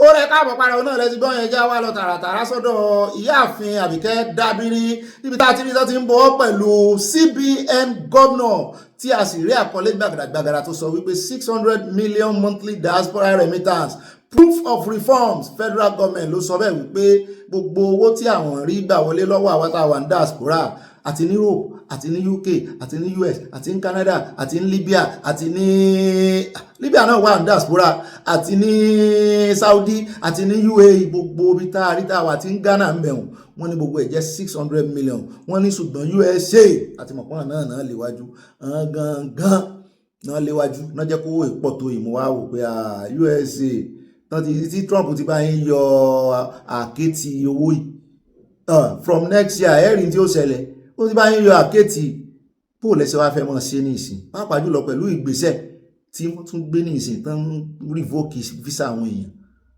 ṣẹ́ẹ̀sì òpó ọmọ Nàìjíríà nǹkan ó ṣe ní next year lé o nítorí ìrànlọ́wọ́ tí àwa diaspora ń ṣe ìjọba náà mọ̀ $600 million ní kìí ṣe náírà o kìí ṣe kékeré o $600 million remittance látòkè òkun ni o àwọn tá ń sẹ́ndì euro àwọn tá ń sẹ́ndì pound àwọn tá ń sẹ́ndì dollar Canadian dollar tàbí American USA dollar àbáwọn tá ń sẹ́ndì kílẹ̀ ń lò ní Saudi ṣé rand ní àbẹ̀ gbogbo tá ń sẹ́ndì tá ń ṣe sílé fún àwọn ọmọ wa lówó ẹ ní mọ̀mọ́ ẹ ní bàbá ẹ ń lẹ́bí ẹ ń lọ́mọ ẹ tó ń ṣe project lọ́wọ́ gbogbo ẹ̀ lápapọ̀ $600 million náà wá ń sọ wípé evidence of reform ààrẹ Tinubu àwọn èèyàn wá ní rí gbogbo executive order tí Trump tó ń buwọ́lù a wò ó bóyá next year yóò remain the same bóyá yóò lékún ni àbí yóò jà wálẹ̀ ibi tá a ti ń sọ yẹn lọ́wọ́ náà ni wọ́n ti ní ká wá wo nǹkan kan mo ní kí ló tún ṣẹlẹ̀ o wọ́n ní Nigeria embassy káàkiri orílẹ̀-èdè wọ́n ní wọ́n rówó rẹ́ǹtì san mo ní mọ̀jẹ̀ àgbọ̀ ilé yìí o ìròyìn burúkú ni o wọ́n ní ó ti jáde ó ti wà lórí ẹ̀rọ agbágbé pé àwa náà lè gbé wọ́n ní the federal government has admitted ẹlẹ́bi ti mẹ̀bi ẹ̀ lẹ́bi wọ́n ní bọ́mọdé bá ti mẹ̀bi ẹ̀ lẹ́bi kì í pẹ́ lórí ìkúnlẹ̀ wọ́n ní wọ́n ti admit wípé the mounting financial and operational difficulties across Nigeria's diplomatic and consular missions abroad blaming budgetary shortfalls and foreign exchange policy changes for the strain ta ló ṣe policy ibẹ̀ náà lè ṣe policy ẹ̀yìn náà lè ṣe reform. The Ministry of Foreign Affairs made the admission on Monday in a statement by its spokesperson Kiembe Mbiafe wá ọmọ ibi tí kìíní ilé sí owó ibi tán rẹ́ǹtì tán fi ń ṣe embassy òun lélẹ́yìí o èmi rò pé wọ́n ń ra embassy ni rẹ́ǹtì embassy ó yẹ kẹ́ ẹ ra lé ni àbí jẹ́ tuntun kà ó náà ní rẹ́ǹtì só yẹ kí Nàìjíríà mọ́ tún rẹ́ǹtì ilé ni ó yẹ kẹ́ ẹ ra lé ni gbogbo embassy ó yẹ kẹ́ ẹ rà ní owó yín ká ṣùgbọ́n tán wá ń sọ ní ìsinmi pé foreign exchange policy ló dá wàhálà lẹ̀ kí ààrẹ Tinubu tó débẹ̀ pàápàá jùlọ sálárì náà wà ń bẹ̀ o mo wá ń wò pé sẹ́ni tó ń dá ìfàsẹ́yìn tó ń dá lẹ́nu sí gbogbo ẹ̀ ṣe ń wọ́nlẹ̀ tí wọ́n ti fi yan àwọn ambassador torí mo rí di réètì bí ẹnu wọn kì í ṣe ń sáré kiri ó ti ń ṣiṣẹ́ ambassador rẹ̀ dìgan tó yàn kò tí ì mọ kọ́ńtì tán máa gbé lọ kórí bá ṣe kán gbé lọ Afghanistan tí ẹ bá nu ti ń sáré kiri in fact iṣẹ́ tó rárá rẹ̀ ju eléyìí tán fẹ́ ràn lọ lọ́rọ̀ kan mi rò pé ó yẹ kán ra àwọn léyìí ni wọ́n wá ní foreign exchange policy ló fà ó láyé ìgbà Buhari ẹni tán sanwó oṣù fún tẹ́lẹ̀ lẹ́mbàsì kání ní Rome nsìn for example bóyá tó ń gba torí iye ojú owó bí iná máa fi sanwó fún ọ bóyá tó ń gba bíi for example 5,000 mi ò bóyá ń gbowó tó bá wọn o bóyá ń gba 5,000 euro ní ìsìn torí iye tán sì máa fi san Nàìjíríà láyé ìgbà Buhari tán máa fi san 5,000 euro kò lè ju bóyá bíi 3 million or 3.5 million ó pọ̀ jù láyé ìgbà Buhari ẹni tó ti wá ń gba sálárì ní ìsìn pàápàá jùlọ tán tó ti fi kún sálárì ní ìsìn ní Nàìjíríà iye tán fi kàtẹ̀ náà fi kún sálárì ká ní 5,000 euro yẹn náà ló sì ń gbà tó sì wà lẹ́mbàsì Rome tí ààrẹ Tinubu máa sanwó fún wọn ní ìsìn kì í ṣe 3 million naira ló máa di 5,000 euro mọ́ lábẹ́ ìṣèjọba ààrẹ Tinubu iye tán máa ṣẹ́ láti sọ di euro ní ìsìn yóò fẹ́ mọ́ wọ 8 million naira láti san 5,000 kan náà tán san lábẹ́ ìṣèjọba Buhari o tí ò ju 3.5 million lọ example la fi ṣe o calculation yẹn àṣẹ dáadáa ṣùgbọ́n range yẹn náà ni àwọn èèyàn wá ní kí wá ní káwọn ṣe sáwọn diaspora lẹ́tún fẹ́ kán bá yín san sálárì fáwọn èèyàn wọ́n sàtì láwọn èèyàn ju ẹ̀ wọ́n ní ó bà wọ́n nú jẹ́ wípé irú ìròyìn jáde wọ́n ní ṣùgbọ́n àwọn èèyàn ju ẹ̀wọ̀n ni ó dáa bẹ́ẹ̀ bá ti yanjú ẹ̀ á tún gbé kò jù bá náà lọ bàbá tí wá kó ń bẹ̀ tán ẹ já wá lọ sọ́dọ̀ arákùnrin kan Marafa sẹ́nitọ́ Marafa tó lòun fi sẹ́lẹ̀ wọn ò bá ààrẹ Tinubu ṣe mọ́ tó ní use and dump lààrẹ Tinubu ṣe fún un pé ó mọ̀ èèyàn ló sì mọ̀ bọ́ ṣe ń já èèyàn kulẹ̀ ń ló tún ti wá jáde ní ìsinyìí ó lóun ti make up mind òun ó lóun fẹ́ ṣiṣẹ́ lòdì sáàrẹ Tinubu báyìí mo ní tẹ́lẹ̀ nǹkan kì í ṣèwọ nìkan ló kọ́ sọ bẹ́ẹ̀ ìkànnù yín náà sí House of Rep nìyún irọ́ abániṣiṣẹ́pọ̀ ààrẹ Tinubu nìyẹn kì í ṣe sẹ́nẹ́tọ̀ ó lóun ti ṣetán báyìí pé òun sì ní target òun ò ṣe àwọn kan tí wọ́n kàn wá máa lé ẹnu ó ní ẹ̀kọ́ ọ̀rọ̀ òun lẹ̀ àmọ́rọ̀ rẹ̀ bọ́ nìsín ó ní 1 million votes ní gbogbo north lòun máa yọ kúrò nínú gbogbo vote táàrẹ Tinubu bá ń lé báyìí kán máa ti dá ìmọ̀ lé táwọn èèyàn promise wọn táwọn kan parọ́ fún wọn ó ní kán wò ń dáadáa ó ní 1 million àwọn ọmọ Haúsá vote láti constituency òun ó lóun nípa ẹ̀ ó ní òun tó bẹ́ẹ̀ òun jù bẹ́ẹ̀ lọ pé 1 million vote wà níkàáwọ́ wọn pé kán rè wo ìbò tó gbé wọn wọlé ní gbogbo ilẹ̀ Haúsá ní 2023 pé kán yọ tòun kú mbẹ̀ pé kán wọ́n ṣe addition làwọn ṣe ní last election pé minus náà fẹ́ ṣe báyìí pé kán yọ tòun kú mbẹ̀ pé òun ó sì deliver ẹ bá ń tẹ̀sí lábẹ́rẹ́ jábẹ́ ọ̀lẹ́mọ̀. Says I don't care how people describe me. The most important thing to me is who I am and what I can do. And I have proven my point. I have said something during the 2023. Let me put it this way: Mr. President is comfortable, having people with a lot of baggage around him. And the people of the North and the Northwest indeed knows who these people are. That is why you said maybe Mr. Yari is there to do his bidding, buying rice and everything. But fact of the matter is.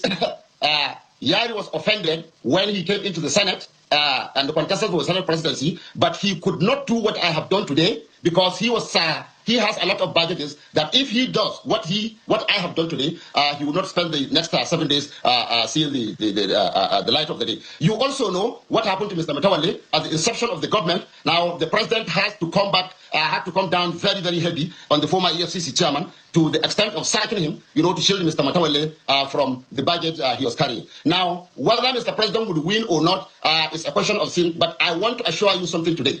I am going to deduct 1 million votes out of Mr. Mr. President votes that he got in 2023. Mark my words. I am going to do it. I'm going to work for it. And by special grace of God, I'm going to win that. Now, whether somebody says I'm a featherweight, I'm a lightweight, whatever I am, now 2027 is going to determine who is a featherweight. The person they made the Minister of State, if not because of the baggages he comes along with to the district, was a 12 years member of Federal House of Representatives, and 4 years governor of Zamfara State. Mr. Shaun, we felt slighted by that position, regardless of who it is given to. We felt the efforts we put, to secure victory for Mr. President, deserves a cabinet portfolio for Zamfara State and many heads of agencies. Now, compare this, like I said, with Lagos State. Mr. President lost Lagos State. How many slots did Lagos State got? Now, take Ogun, for instance. How many slots has Ogun State? So, what we are saying, looking at the treatment method on Madam Nasir El-Rufai, looking at the treatment now method on Mr. Abdullahi Ganduje, looking at the treatment that method on me, we now are convinced that Mr. President, is a use and dump leader. And that is just what I said. And that is just what I mean. And that is the truth about it.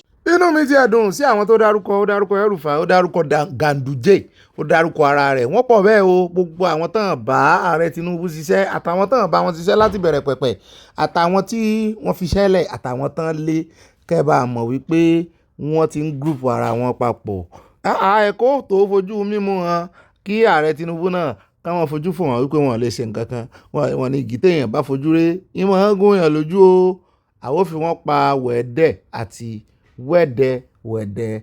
Kọ́lọ̀ wọn lò wọ́n kó bá ti olódòdẹ débi tí wọ́n ti ní ìdí Sunday Igboho wípé Sunday jọ wá bá wa halẹ̀, wá bá ń halẹ̀ máwọn ará bí wọ́n ti fẹ́ gbẹ̀mí lẹ́nu mi.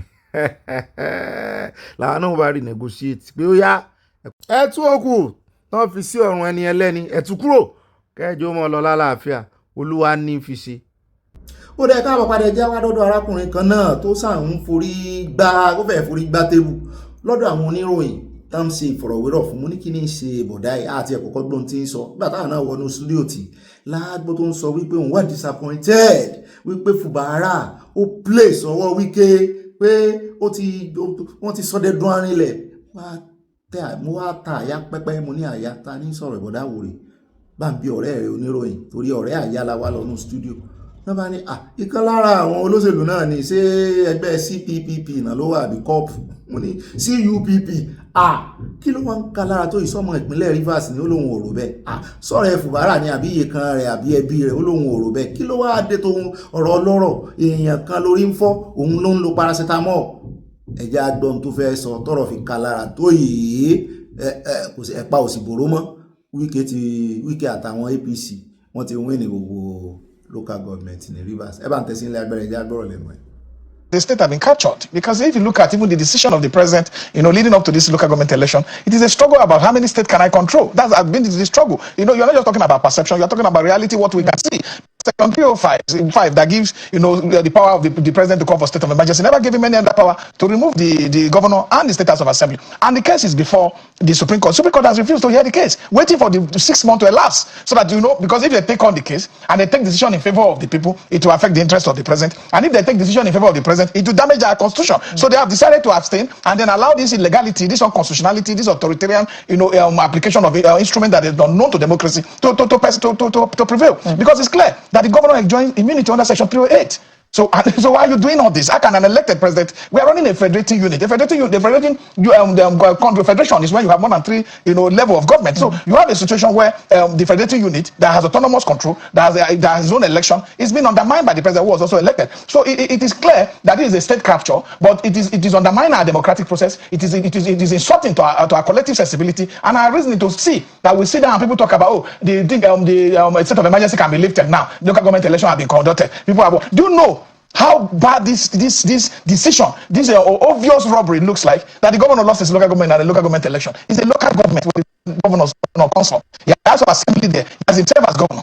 See, look, when we're trying to do something, we should do something so that posterity will judge us right. There are ripples and rumors that the next phase is for Fubara to the camp to the APC? Do you think that's going to happen next? For me, I'm already disappointed in Fubara that he has shown, that what he wants is to get back to office. I think he would have given it all, and even if the process and he decided any loss come to him, I think it would have been bad to fight for the future generation. I think he was beaten to surrender, and that is not good for democracy, because all state instrumentality of the state was deployed against him, and he surrendered, and that's not good, because some of us spoke out. I've never met him, I've never spoken to him, there's no connection. I just feel that it's necessary that this democracy that we have gotten, whether it's a semi-democratic process, we must be able to nurture it to become fully blown democratic system, so that we'll have a democracy that young generations and future generations will be able to go freely to the polls and get themselves elected or vote for somebody they truly believe in.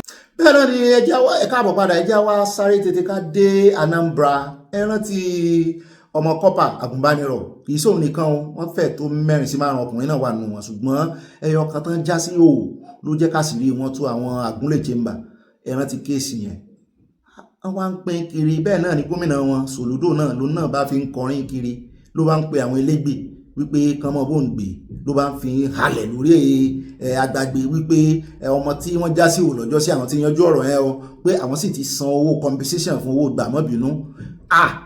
Lọ́mọ bá gbọ́, lọ́mọ bá ní ń bo lọ́yà ọmọ àtọmọ bá jọ jáde sáàkó kan náà wípé wá irọ́ náà ń pa o, wọ́n san owó kankan fún ọmọ yìí o. gbogbo àwọn ọmọ kọ́pà tọrọ ìbá lọ́jọ́ tí wọ́n jọ lọ rojọ́ ń bẹ̀ táwọn olórí àwọn agúnlẹ̀ chamber, ẹ ti rántí wọn, ẹ rántí fídíò yẹn náà tí wọ́n pè wọ́n wípé ẹ wá rojọ́, wọ́n sì láwọn ti lé àwọn tí ọ̀rọ̀ sẹ́mọ́ lórí. ṣùgbọ́n àwọn ọmọ tẹ́lẹ̀ èmi náà gbọ́ lẹ́nu bọ̀dá yẹn lọ́jọ́ yẹn, olórí wọn tó ní àwọn ti fún wọn lówó, àwọn tọ́jú wọn. èló lẹ wá fún wọn tí ò ṣeé sọ síta, tẹ́ ń pariwo kiri pé ẹ ti sanwó compensation, ẹ tún fẹ́ mọ́ fi ṣe politics. ibẹ̀ lọ́mọ ẹ ti jáde pé òun ò kúkú gbójú òun síta, ẹ ti kúkú jáàm sí òun, kò sí nǹkan kan tó ń fẹ́ bò mọ́, òun ò dojú òun síta, òun rèé o. bẹ́ẹ̀ náà ni lọ́ọ̀yà ìwá jáde wípé irọ́ náà ń pa o, 10,000 náà fún àwọn ọmọ yìí o, pé ẹ fi sowó mọ́tò, àwọn sì ń wo ọ̀rọ̀ yìí lọ́wọ́ o, investigation ń lọ lọ́wọ́ o. lẹ́wọ́ abóde abẹ́rán èèyàn kan wá tí ò tí ì jíṣẹ́, mo láàbà wọn gbé. ajá wá ń bí wípé ọ̀gá mi níbo ni àwọn àjọ ajàfẹ́tọ̀ọ́ ọmọnìyàn gan wà, àtàwọn abiyamọ tòótọ́. irú ìyáàfin Èrèwà ó yẹ kán jáde síta kan ní ẹ fẹ́ yan ọmọ yìí jẹ, obìnrin lẹ tú sí o, mọ túmọ̀ ẹni pé ó yẹ kán bá wọn fà á tí ó fi já. ẹ̀já gbọ́ lẹ́nu lọ́ọ̀yà rẹ̀ àtọmọ yìí. NYC FGI assisted the members of the operatives of the Odogachi, as the officials, to delete videos, evidence from the phones of the youth corps members, NYC youth corps members, so as to prevent them from pursuing this matter. That brings me to the second issue that was raised. By His Excellency the Governor, that stipulated, or the way asserted that the NYC corps members never wanted to prosecute this matter, that their families had called and insisted that they should not go ahead with the matter. That's complete fabrication, malicious lies. It's false. But the day I collected my personal certificate, I traveled out of Anambra because I wasn't even feeling safe. I was scared for my life, literally, because if I could be harassed this way as a corps member, what more could happen to me if I was living there as a normal person? So these people don't even know how my father sounds. They have not even seen my father. They have not even talked to my father before. And yet they are lying that my father called them that I don't know what you should go on. Which is a blatant lie. Even now I cannot even leave my house because of. abẹ́rẹ́ pé justice yóò ṣòro wá ní Nàìjíríà, torí ẹ̀ mo ṣe mọ́ wo ọ̀rọ̀ Mohbad pé ẹni tó ti kú tán wá justice fún àwọn tó wà láàyè gan wọ́n yàn wọ́n jẹ. odidi àjọ NYSC tó yẹ kó gbèsè àwọn ìlẹ́yìn àwọn náà tún lọ delete video. fọ́nrán tẹ̀ ń wò ibẹ̀ ni ọ̀gá àwọn tí ọ̀rọ̀ sẹ́mọ́ lórí rẹ̀, ọ̀gá wọn sọ lọ́jọ́ sí, ó náà invite bàbá ọmọ yìí, ó náà ti settle wọn, àwọn bàbá ọmọ làwọn òṣìṣẹ́ àwọn ò ṣe kéèsì, àṣerọ́ ni ọmọlẹ́gbọ́ tó sọ pé wọn ti ẹ̀rí bàbá òun rí. ẹ wo ìkànnù ọkùnrin náà tó sọ̀rọ̀, ó lóun yá sákò ní Anambra ti ń gborúkọ kán mọ́ bá yanjú òun, kán mọ́ bá pa òun. ṣé n tí Soludo ń ṣe rè, ṣé n tí àjọ NYSC ń ṣe rè? lórí kí ni ẹ sì lọ delete fọ́nrán onífọ́nrán ká má bàa rí justice. Ọlọ́run wo yìí ó sì mú yín. kódà o ẹja sáré dọ́dọ̀ Wike torí a sì ń bọ̀ lórí ọ̀rọ̀ rẹ̀ nú àkójọpọ̀ ròyìn oṣù mẹ́lẹ̀ ẹja fi dàmí tútù wájú níbi tí Wike ti yẹ̀yẹ́ àwọn oníròyìn tó ń bá ní ìfọ̀rọ̀wérọ̀ pọ̀. ó ní wọn ò mọ iṣẹ́ wọn níṣẹ́, ó ní wọn ò ní ẹ̀rí ọ̀rọ̀ tán bí òun wípé kán tó wá bá àwọn yẹn kan ti pèpè ara wọn. Wike ló pè wọn o, àwọn yóò sanwó ṣùgbọ́n agbọ́pọ̀ máa ń sanwó, òun ló pè wọn o. ó ní kẹ́ ẹ tó bí òun ní question kan, ẹ̀ ń bí òun question nípa pé bí election ṣe lọ ẹ mọ̀ bóyá ẹgbẹ́ PDP ẹ̀ ń bínú pé ẹgbẹ́ APC òun wà ní ẹgbẹ́ PDP lóòótọ́, ẹ wá ń bínú pé kí lòun wò tí ẹgbẹ́ APC ṣe win ní gbogbo jurisdiction, pé ṣé wọ́n win ní jurisdiction òun ni. pé ibi mẹ́ta tóun ti ní ìga pé ibẹ̀ náà PDP ló ń win pé sóun ó wà mọ́ ọbọ̀n win ni wọ́n mọ̀ tẹ̀lé pé eléyìí ló ṣàfihàn wípé ẹgbẹ́ PDP ti lùkúdéètì. Mo ní sanwó ajẹ́ báǹkì ó ní tí mò ń sọ yé òun ó ní ṣùgbọ́n ẹ̀yin tẹ́ wá ń béèrè ọ̀rọ̀ lọ́wọ́ ohun tó yẹ kẹ́ ẹ jẹ́ professional lẹ́yìn ìgbà tó ń pè é kò sọ pé òun fún ọ lówó ṣùgbọ́n lọ́kàn mi èmi náà tún wá bá fi kún pé lẹ́yìn ìgbà tó pè wọ́n tó tún fún ọ lówó náà tún wá ń bi ọ láwọn question tí yóò yẹ kan bi ọ ó fi wọ́n pa wẹ̀ẹ́dẹ̀ mọ́ ní àyà ò gbọ́dọ̀ ó sì fi wọ́n pa wẹ̀ẹ́dẹ̀ lọ́jọ́ sí náà rẹ o àyà ò gbọ́dọ̀ wọn ò gbọ́dọ̀ rán àyà lọ kórè máa béèrè question kórè máa ká ló lò wọ́n ju Wike yóò béèrè dáadáa pé ẹ wá ń tọ́gà mi ní béèrè rẹ̀ ní táwọn ọmọ Nàìjíríà fẹ́ mọ̀ rẹ̀ Wike tún náà wọn bólẹ̀ o ní gbogbo yín náà ẹ bá ń tẹ̀sí lábẹ́ ẹja o ẹ bá ògidì rẹ̀ pàdé inú àkójọpọ̀ ròyìn akànfẹ́lẹ́ abomila ilé. Now, Your Excellency, the elections the people are talking about is Wike a PDP member happy that APC won 20 local government chairmanship positions in Rivers State. Did you campaign for PDP? Including your own. Hold on. So Wike is very popular today. Where are you? Hold on. Yes. Wike is popular today. It's not the same people I hear in Arise, I hear in AIT, I hear in the channel that say, look, Wike cannot say he is going to determine what happens or not. He can only determine in his own local government. I have determined now in my own local government. I'm a member of PDP. I won in my local government. And the people who wanted APC, and the people who wanted APC, case of Wike defeated. No. You blow hot and cold. You say, look. Well, would you be fair to say the way you are handling things at the moment, because you speak that you are a PDP member still, but every other action you take is in support of the APC. What kind of action did I take? You said now that you delivered your own local government in this election, and you delivered it to the APC. No, it's not correct. You see the problem we have? You see where your mind is? No, hold on. Nigerians should know. See where your mind said. I said my local government. No. Luckily, this is a live program. I never said here that my local government is APC. I never said so. I said your media house, all of you always say Wike cannot influence what happens in other local government. He can only influence what happens in his own local government. That the people in those local government are those to choose where to go to. And I've agreed to that. And I have influenced, campaign for my people, vote for PDP. And my people have voted for PDP in my local government. Now you're angry that ABC won. No, listen. You're angry that ABC won in the local government, which means why did I not extend the influence I didn't have? I'm not talking about your influence. Are you happy with the results of these elections? 20 local government councils, a clean sweep by the All Progressives Congress, and just 20 local government councils by the PDP. Many times on this platform, three by the PDP. A lot of times on this platform, in the media chat, you have said that you will work for the re-election of President Bola Tinubu ahead of 2027. Is this a preview of what is yet to come in the 2027 general election? Now, can I tell you, the local government that determines who wins what in the state is my local government. It's Port Harcourt local government and Ogbeni local government. And these are local government won by PDP. Listen. That what occurred in Rivers State over the weekend on Saturday is what we are going to see in 2027. That is my question. Mind you should know that every election has its own perspective. Look at it. 2, you should know what is happening. Are people happy with what is happening in PDP? The PDP contest in those local governments. Where APC contested? Yeah, APC contested. It's not correct. Go and get your facts. People are, see, that's why when you want to say something. Your Excellency, the last time I raised this issue, of a collaboration between APC and PDP. Let me educate you people. Because you are free to go and do your research. Even what you said, the see what you said. You don't even have the facts. Well, not in all the... No, it's not about saying. If I were you, what you should have done was to go to research. Can I have parties who are participating? But you know how to do that. No, I don't. You want me to give you the facts now? Of the research? No, you can't give me. You see the public? Excuse me.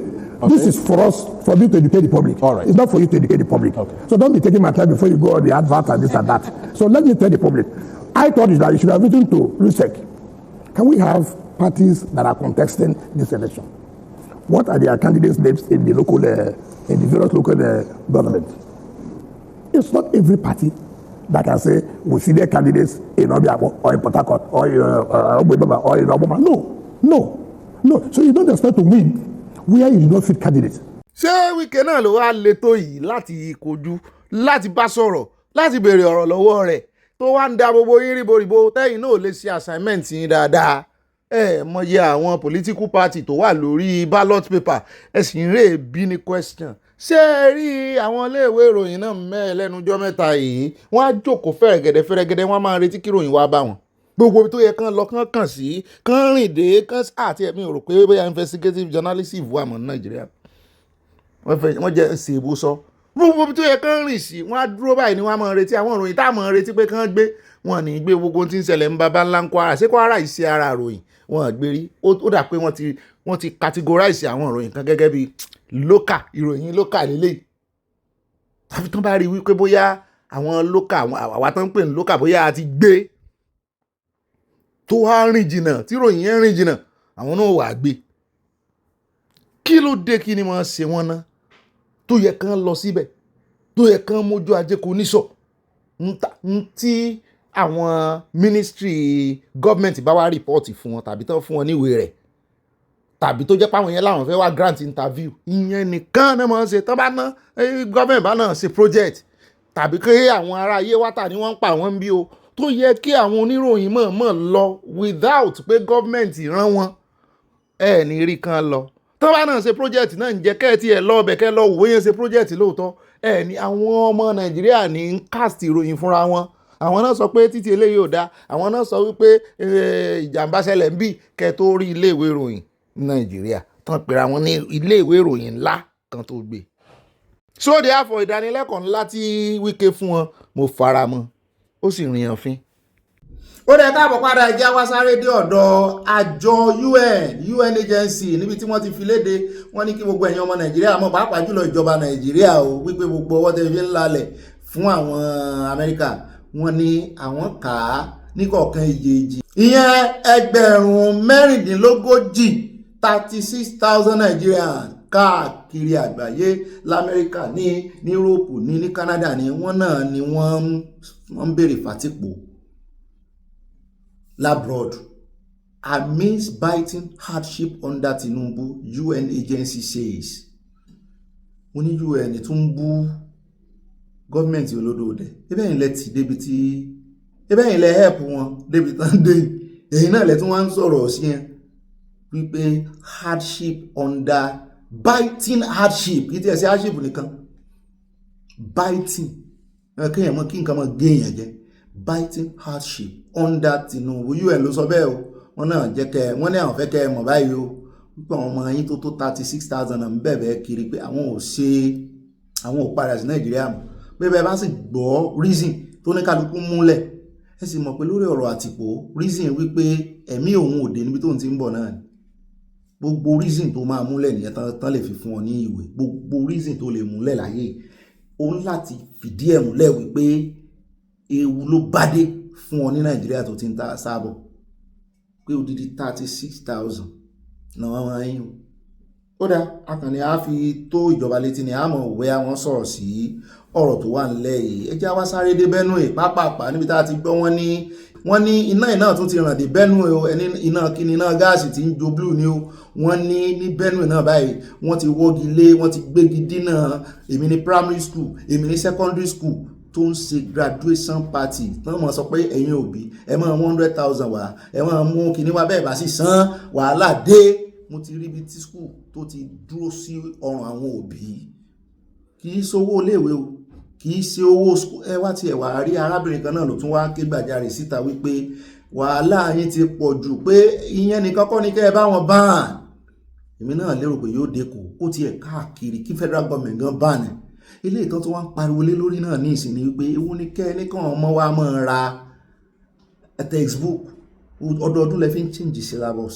textbook táwọn bá ọmọ bá rà ní ọdún yìí kọ́ náà rà lọ́la kí ló dé tẹ̀ ń ṣe kà ẹ jẹ́ kàn àwọn àbúrò wọn náà kà á ẹlẹ́ẹ̀kejì ni pé ẹ tún wá sí textbook ẹ tún ní assignment inú textbook ní ká máa kọ́ sí tán bá ti wá lo gbogbo textbook tán kọ́ assignment síbẹ̀ àwọn àbúrò wọn bá fẹ́ lóru the same textbook yẹn lọ́dún tí ń bọ̀ ibo ní kàn kọ́ tán fẹ́ kọ́ sí pé ìkànnì ẹ̀ mọ̀ọ́mọ̀ sí ni ẹ gbọ́ ṣe fọwọ́ sí ẹ bá ń tẹ̀ sí ilé agbára tárábìnrin yẹn sọ bá a bá dé ká mọ̀ káàdì gbogbo ẹ̀ lẹ́. Is our Nigerian private schools take us back to the era where our children do not need to use textbooks that they have to write inside. Because explain to me how it makes sense that I will buy a textbook for my daughter this term for this session, and the next session her brother is going into the same class and he cannot repeat that textbook. I need to buy that textbook all over again. Or because they bring textbook these days where children they write inside. Is this not extortion? This is intentional, because when we were growing up, the kind textbook when I use, now the textbook when my elder ones them use for school, they no bother buy new one for me. All this Macmillan and the rest, Johnny Hugo, what did they call them? Now the ones when my elder ones use. But these days, our children can no longer share textbooks because people are producing the kind of textbooks that they need to do their assignment inside. If this is not extortion, tell me what it is. Now most of these private school teachers, most of these they cannot even afford all these bills they are putting on the head of parents. Let's not even talk about other things going on in private schools. Let's even just talk about the textbooks. How does it make sense that I have to buy the same textbook repeatedly for 4 children, all because they are writing inside? Why do they call it a textbooks? And why do they have notebooks? Notebooks are meant to write, right? That is why it's note. Textbooks are meant to do, like you read them to know what you are going to write inside your notebook. Or am I not making sense? I've been a mid overthinker. I've been because economy one guy, I've been make this thing they pepper me for body anymore. I went to purchase textbooks yesterday and I was wondering, why do I have to buy the same textbooks I bought last year for one child for another child this year? If it's not extortion, I know go say you know go buy it. What be like saying now you be the worst. Now wow, my God, what is even going on? If you don't want to listen, just others can learn. Ó rẹ̀ káàbọ̀ padà ilé tá a mọ̀ fi káde gbogbo rẹ̀ lẹ́ròyìn ayọ̀ gbogbo ẹ̀yin aláṣọ funfun CNS Cherubim and Seraphim bí Fẹlá ṣe mọ́ pé àánú. Wọ́n ní ìròyìn ayọ̀ lélẹ̀ yóò níbi tá a ti ń gbọ́ tó sọ wípé CNS University wọ́n máa bẹ̀rẹ̀ academic operation ní 2026 ẹ̀ka hallelujah méje Hosanna méje iye méje ẹ̀rá bàbá ńlẹ̀. Wọ́n ní láti joy ó ti tó bẹ́ẹ̀ ojú bẹ́ẹ̀ lọ pé ó yẹ kí a ti ní university ní CNS pé ṣùgbọ́n ní ìsìn ó ti fẹ́ ready yóò tó ready. Ìyàwó Àjàyí tán jẹ́ chairperson of the Cherubim and Seraphim centenary anniversary ẹ mọ̀ bá ṣe pé 100 years tí wọ́n dá kérúbù lẹ́ni o. Kí ni yóò gbẹ̀yìn ayé kérúbù pẹ̀lú séráfù, kí ni yóò gbẹ̀yìn ayé ẹ̀mí fẹ́ lù mí kérúbù pẹ̀lú séráfù. Àwa lágbẹ̀yìn ayé wọ́n á sọ wọ́n ní 100 years tá a pé àwa náà fẹ́ fi nǹkan kan tó lámìláaka a fẹ́ fi celebrate ẹ̀. Torí ẹ̀ ọdún ìdásílẹ̀ ti dé padà ẹlẹ́ṣẹ̀ padà, ọdún ìdásílẹ̀ ti dé padà ẹlẹ́ṣẹ̀ padà, ó yá ẹ fún pé náà kíkan ṣé kò tó bẹ́ẹ̀ 100 years ìpè rere kó dùn jákèjádò létí gbogbo ẹ̀dá ó ti dé ẹ kọrin ọdún ìdásílẹ̀. Ìwọ náà wàá gbé ní kó wá lead àwọn èèyàn wa nítorí ọdún ìdásílẹ̀ Cherubim and Seraphim University wá lead wọn nínú abala èèyàn olólùfẹ́ wa abala comment section. Mọ́ mi ẹ ti ń bínú pé ó yẹ kí n máa kọrin lọ kó àròjọ mùsùlùmí ẹ máa kọ́nú ẹ̀mí padà ẹlẹ́ṣẹ̀ padà yá wọ́n náà lù gángan gidi. Wọ́n nú abala comment section lọ́kọ́ bí àwọn èèyàn wa débẹ̀ àròjọ mùsùlùmí. Ó dá o ẹ káàbọ̀ padà ọ̀sán àyà ṣe yín dáadáa àdúpẹ́ lọ́wọ́ Ọlọ́run ẹ wá nǹkan jókòó lé ẹ wá nǹkan fìdílé nǹkan ẹ wá nǹkan lómi tútù tẹ́ ẹ mọ̀ fi sọ̀rọ̀ àjíjà àti nǹkan àpanu tẹ́ ẹ mọ̀ fi tì í combination ní kẹjọ jẹ́ kí wọ́n á mọ̀ gbé níbẹ̀ nínú gbogbo ibi tá a ti mẹ́nu bà ibi tá a ti wọ́n omi dé torí ẹ ń bá dami tútù wájú yóò tẹ̀lẹ̀ tútù torí olóyìnbó náà ló sọ wọ́n ní you will sleep on your bed as you lay it. Ó dá bá a ṣe lé bẹ́ẹ̀dì wa náà láti fẹ́ sùn lé lórí. Bọ́ bá dilẹ̀ ẹ mọ́ bá pín kó kálé kó kákó kẹ mọ́ bá fi tọ̀tọ̀rí àwọn olólùfẹ́ yẹn mọ́ bá fi pèrò sọ́kọ̀. Èèyàn la fẹ́ àwọn òfèrò wọ́n ti kọlé yín. Alákọ̀ọ́kọ́ nú ròyìn tá àkọ́kọ́ mọ́ fi gbé yín débẹ̀ ẹ já lọ sórí ọ̀rọ̀ ti Simon Ekpa ní sòsè kí ni ìjọba Nàìjíríà ń sọ láti ẹnu ìkànnà minister of information gangan ló sọ̀rọ̀ yìí ó nínú àwọn ọdún ayọ̀ àwọn kún wípé Simon Ekpa pé òjò ẹ̀sìn rẹ̀ tó sú tipẹ́tipẹ́ òun ló bẹ̀rẹ̀ sí ní rọ̀ wípé inú àwọn sì dùn wípé Finland ló ti bẹ̀rẹ̀ sí ní rọ̀ ṣùgbọ́n àwọn wá ń bẹ orílẹ̀-èdè Finland báyìí wípé kán jẹ́ kó rọ̀ dé Nàìjíríà pé nísàn kan náà tó bá ti parí gbogbo ọ̀rọ̀ jéèlì ẹ̀ jétàmú ẹ̀tàn pé kán bọ̀ taari ẹ̀ sí Nàìjíríà. Wọn ò kà lé ìbò wọn sì kọ́ wọ́n ní the federal government has hinted that it may seek the repatriation of Simon Ekpa to Nigeria following his 6-year jail sentence in Finland for terrorism-related offences. Mọ́ ọmọ Nàìjíríà wá ní ṣé ẹ rò pé Finland lè ṣe bẹ́ẹ̀? Ìyàtọ̀ fẹ́ fi jẹ́ wọ́n ti fi jẹ́ wọ́n ti jéèlì ẹ̀. Òun náà sì rè wọ́n lólóore ọ̀fẹ́ àti láti appeal pé ṣé wá rò pé Finland ọmọ orílẹ̀-èdè Finland mọ̀ ní kì í mọ̀ sọ ọmọ orílẹ̀-èdè yìí nìkan pé wọ́n bá wí according to pé ìwọ ọmọ orílẹ̀-èdè wa tó rè ń da orílẹ̀-èdè míì tó rè ń dàrú àmọ̀ pé sọ́ọ̀sì ibi tó ti ń bọ̀ rè ṣùgbọ́n wọ́n ní tán bá ní tán pè ní ṣùgbọ́n wọ́n ní tán bá ní memorandum tán ti jọ buwọ́lù wípé àwọn òjò mọ̀ ṣe pàṣípààrọ̀ criminal wọn ló ṣe é ṣe kan darí ẹ̀ wálé o. Wọ́n ní the Pajait District Court in Finland on Monday sentenced the Nigerian-born Finnish to 6 years in prison for terrorism-related crimes and other offences. Wọ́n ní the 40-year-old former municipal politician torí politician ló náà bẹ́ẹ̀ from Lati was convicted on multiple charges including participation in the activities of a terrorist organization, incitement to commit crimes for terrorist purpose, aggravated tax fraud, and violation of the Lawyers Act. Torí wọ́n ní mọ̀gbọ́pọ̀ náà ó kà lọ wọ́n ló violate act wọn. The court ordered that Ekpa remain in custody. According to the judgment between August 21 and 2024, November, Ekpa attempted to promote the independence of the so-called Biafra region in southern Nigeria through illegal means. Wọ́n níbi tán ti mú gangan rẹ̀ o. He used social media to gain a political influential position and took advantage of the confusion within a key separatist movement in Nigeria to play a significant role in it, the court statement stated as reported. The court also found that Ekpa was instrumental in funding and developing the separatist movement into a more organized structure working alongside others. It was revealed during the trial that armed groups were established under the movement, separatist movement. It was revealed that armed groups were established under the movement which the court classified as terrorist organizations. So ẹ jẹ́ ká máa là kó lè yé wa. So ẹ jẹ́ ká là kó lè yé wa. Tá bá ń pariwo tá ń fẹ́ fún. Pé èèyàn ìbọ́ sórí ẹ̀rọ ayélujára máa incite àwọn èèyàn rọ wọ́n ṣe bẹ́ẹ̀ wọ́n yí pogun lórí ẹ̀rọ ayélujára wọ́n yí pé separatist ká níyẹn ni wọ́n fi ń dá lẹ́jọ́ ní ìsìn ó ṣeé ṣe kó wín ṣùgbọ́n separatist wá di terrorism mọ́ lọ́wọ́ nítorí wọ́n establish àwọn ọmọ ogun. Ṣé ẹ wá rí ẹ bá ń ṣàdúrà fún bàbá wa Professor Akintoye ẹ bá ń ṣàdúrà fún wọn. Àwọn tí ń bú wọn lọ́jọ́ sí wípé ṣe bí ẹ̀yin ò láyé akẹ́bọ jẹ ni àwọn kan tán pera wọn ní dry tán kọ́mọ ogun jọ tán lọ sí Ìbàdàn wọn náà fẹ́ lọ gbàjọba pé ó yẹ kẹ́ kí wọn lẹ́yìn ni.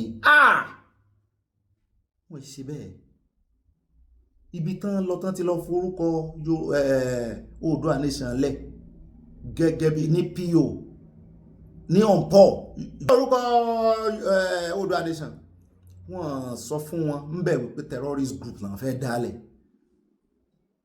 wọ́n sọ fún wọn wọ́n náà fẹ́ gba ẹ̀tọ́ àwọn ni gẹ́gẹ́ bí unrepresented nations and people's organization UNPO unrepresented nations and people's organization wọ́n lọ sọ ń bẹ̀ pọ́n máa dọ́mọ ogun lẹ̀ wọ́n sọ ń bẹ̀ pọ́n fẹ́ lọ máa fa trouble.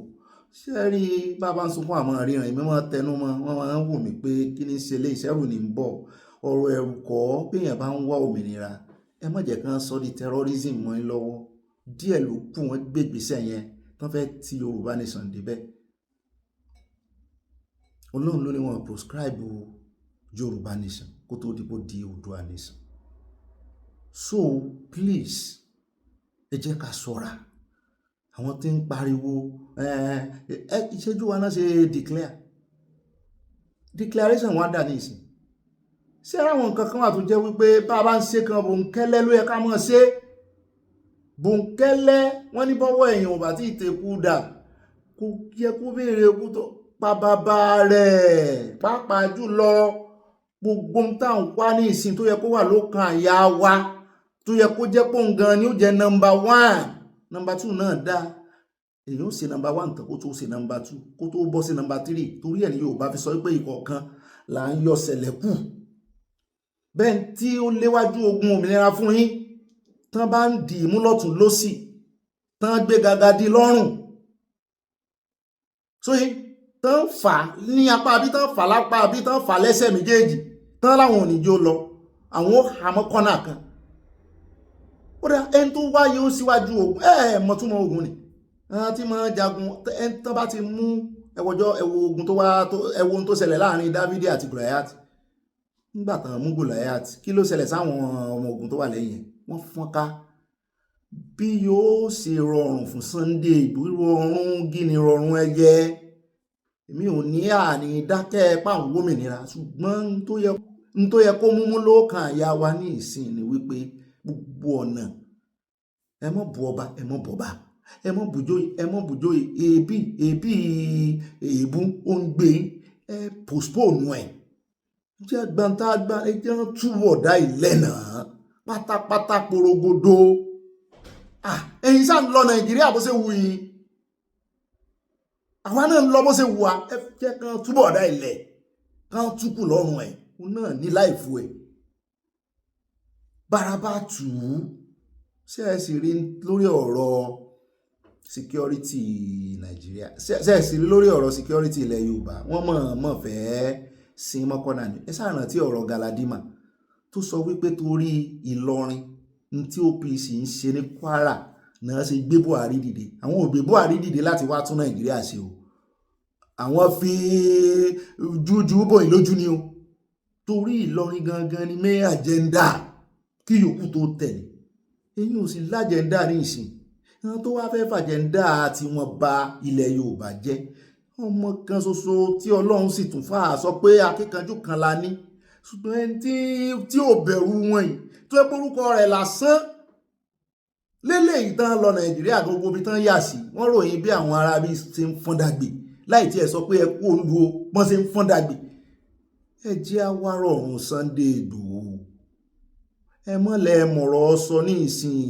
Sunday Igboho tán fẹ̀sùn Sunday Igboho tí wọ́n ló bú ọba gan wọ́n ti jáde bẹ̀bẹ̀ kí wàá ní tiwa àbárò dúndùn fún ọ̀rádé egun ẹ fi Aláàfin lẹ̀ ń tán sọ fún wa pé ká sọ fún ẹ fi Aláàfin lẹ̀ wọ ẹ mọ́ tàbùkù Aláàfin o torí àmọ́ bá a ṣe máa ń gbé ẹjọ́ lórí ẹ̀rọ ayélujára lọ́ọ̀yà pọ̀nbí agbẹjọ́rò online apọ̀nbí kò yẹ kán ṣe bẹ́ẹ̀ kò yẹ kán ṣe bẹ́ẹ̀ diplomacy ń gbà míì kì í mú yàn rìn sàn o kì í sì ṣe pé èèyàn fẹ́ parọ́ èmi mo máa ń sọ pé sàn láàrin ajé ni mo ní pẹ̀kọ̀rọ̀ ṣùgbọ́n mo máa ń fi condition sí pé bó o bá rí èèyàn tí ń tàn mọ́ rìn sàn lójú rẹ o èèyàn fẹ́ mú ọ ń dọdẹ rẹ ó ti mọ ibi tó fẹ́ gbà ìwọ náà wá ń ké sí pé ibi mo fẹ́ gbà o torí Yorùbá ló ní sàn láàrin o ajé ni mo ní pẹ̀kọ̀rọ̀ ṣé kò ti dẹ̀gọ̀ èmi wọn máa pa lóòótọ́ torí ẹ sí fẹ́ mọ́ àwọn kan ti fẹ́ mọ́ yí òwe yẹn mọ́ lọ́wọ́ èmi tí mo máa pa náà ni mo máa sọ wípé àyíníke ni opposite àyínípadà àbí mi sọ ni ẹ jẹ́ agbọ́n nínú gbọ́nde o ká gbọ́n nínú gbọ́n lóde tó bá ti di ìgbà àyíníke ń bá ń yọ àlò àyíníke fún ọ àyínípadà Bíbélì gan sọ bẹ́ẹ̀ ẹni bó ló ti sọ mọ̀ máa sọ wọn ò ní sọ bí tó ti sọ fún yín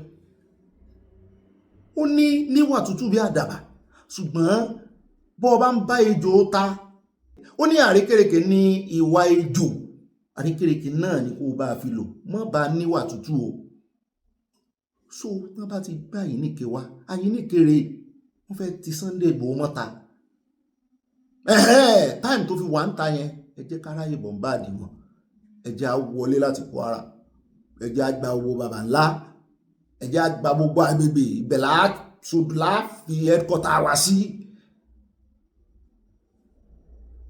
ṣé ìdí ariwo náà láwọn àwọn àtàwọn fi ṣe gbogbo ẹ̀ àbíká náà yà lo ọgbọ́n àyíníke ó yá o olódòdó mo bí ní question lánàá mo ní how many times lẹ fẹ́ lò ẹ lò 8 times 8 times gbogbo time tẹ bá fẹ́ lò tí wà ní wípé ọ̀rọ̀ Sunday Igboho tán gbé wá síwájú yín ẹ bá wa sí ọ̀nà fún òjúbà náà lọ àti mọ̀ntán fi ẹgbẹ́ ọ̀bẹ́ àti mọ̀ntán fẹ́ fi mú yàn ìwọ náà ní ṣe ó paradà ní kan rò pa kan mọ́ sọ pé ibà ọ̀pá paradà ó bá ti mọ̀ntán wọ́n fẹ́ dáná sún ìwọ náà ń fi epo para wá bọ́ sórí ẹ̀rọ ayélujára tó wá ń sọ fún ọ pé mo ti fi epo para o ti fi epo para o wọ́n ń jẹgún wọ́n fi gún ṣe kinní kan ẹ ń bá jẹgún nínú yàrá rẹ̀ tí ò sọ ọ̀ta kò sí tí ó ṣe in fact kó wọ́n jẹ igun gan kó wọ́n jẹ igun kó wá bọ́ta kó ló jẹgún in tí máa ń ṣe àwọn tí bá ń jẹ igun yóò ṣe ọ́ ọgbọ́n ni ẹjẹ́ á fi ṣe kinní kí ẹjọ́ ọ̀tọ̀ láyé ẹjọ́ wọ́n bá ń sọ̀rọ̀ ẹjọ́ náà wọ́n bá láwọn wo ló mẹjọ́ rò Ọlọ́run ó jẹ́kẹ́ ẹran tí àwa ẹ̀ sákàwá mọ̀ pé ọ̀rẹ́ ni ìmẹjọ ṣùgbọ́n ọgbọ́n ni sáà yìí ní ìdí báyìí bí Sunday Igboho bá gbé ìgbésẹ̀ kan tí ò yé yín ẹ máa wò ẹ máa túnú ẹ máa béèrè ẹ máa wò báyìí irú ìgbésẹ̀ wo ló wá gbé sí wọn náà ti wá di politician èmi ò sọ bẹ́ẹ̀ fún yín o torí ilẹ̀ ẹ máa sọ pé gbóhùn kankan o mo kàn ń sọ ọ̀rọ̀ diplomacy fún yín ni o ìrọ̀rùn igi ni ìrọ̀rùn ẹyẹ mọ́jà pẹ́jù ń bẹ́ẹ̀ bó ti láàmọ̀ yan ọ̀rọ̀ Samuel Ekpa làbádébẹ̀ kálò náà ti lo àyíníkì ní ìsìn tí ń jáde ní àwọn ó pa wọn ni sì lè gbọ́ lẹ́nu Sunday Igboho ẹ mọ́jà àdọ́gbọ̀pọ̀ mẹ́sì òkú sí tó kàn wá pẹ̀lú Biafra o aṣọ àwítọ́ láìwé ní ìsìn gbogbo wọn ti ń pariwo pé ẹ wọ́n tó Sunday Igboho lẹ́ o Nnamdi o kí ló kẹ́ Nnamdi pẹ̀lú Sunday Igboho sọ́bí sóni mẹ́jà ni Ọlọ́run inú mi sì dùn pé mo wà lára àwọn tó pariwo nígbà náà pé èmi ò fọwọ́ sí ẹjá pọ̀ ń bẹ̀ àmọ́ sọ tiwa iṣọ àtẹ̀mọ́ràn kì í jóná ń báyé náà lóye ẹjá lọ sí ọ̀dọ̀ àwọn olórí yìí tí wọ́n ń pè láláì ní tìjú wípé ẹ wò wọ́n bí wọ́n ṣe ń wora wọn wọ́n ń wò wọ́n láwò sunkún wọ́n wora wọn láwò rẹ́rìn wọ́n ń yẹ̀yẹ́ ara wọn gbòòrò El-Rufai jáde lánàá ó fẹ̀sùn kàn ìjọba pé ìjọba ń sanwó fún bandit ìjọba ìpínlẹ̀ Kaduna jáde lónìí wọ́n ní lábẹ́ ẹ̀sìn ìjọba El-Rufai òun náà sanwó rẹpẹtẹ fún bandit ẹgbọ́ ẹni tán fẹ̀sùn kàn náà ó tún fẹ̀sùn kàn yẹn padà táwọn á sọ bẹ́ẹ̀ ìkan lára àwọn ex-aide ẹ̀ ó ti bá ṣiṣẹ́ rí kì í wá sèyún nìkan ló sọ ó ló wà lára ó lóun gangan ló ṣe agbátẹrù bí muslim ticket wáyé ó lóun kábàámọ̀ bóun bá ṣiṣẹ́ ó lóun fẹ́ tú àṣírí mo ní ṣe ká gbà láàyè ẹ̀ tí ìjẹun délẹ̀ tẹ́ tí ní ká gbà láàyè ẹ̀jẹ̀ àgbà láàyè wọ́n El-Rufai wọ́n ní tán bá ń wá ẹ̀ntán tó yẹ kán pè ní religious bigot wọ́n El-Rufai gangan ló yẹ kán pè ní religious bigot wọ́n ní ó sì ṣégè fún àwọn kìrìsìtẹ́nì gbogbo ẹnu tó wá ń lé kìrìsìtẹ́nì wọ́n ní bójúbójú ní í ṣe kìrìsìtẹ́nì ní pa òun nínú ilé kìnní kan ṣe kìnní kan wọn àjú báyìí lọ gbogbo ẹnu tí ń lé yẹn wọ́n ní tẹ́ ẹ bá ń wá agbódegbà gangan fún oníṣẹ́ ibi fún jihadis wọ́n lò lẹ̀ ń wò yẹn ẹ bá ń tẹ̀sí ilé agbára. For how long did you work with him? I've worked with him. I was a local government chairman in Jaba Local Government, Executive Secretary, Kaduna State Emergency Management Agency, and then I was also the political advisor. I succeeded the current governor. As a political advisor? Yes, please. But you were the one advising him to do Muslim There's something, ticket. no. There's something about Malam Nasir El-Rufai. He will come and read a script and then you have to follow. He doesn't listen. He didn't discuss with us his decision to do a Muslim ticket. It was his own agenda to set a confusion in the state.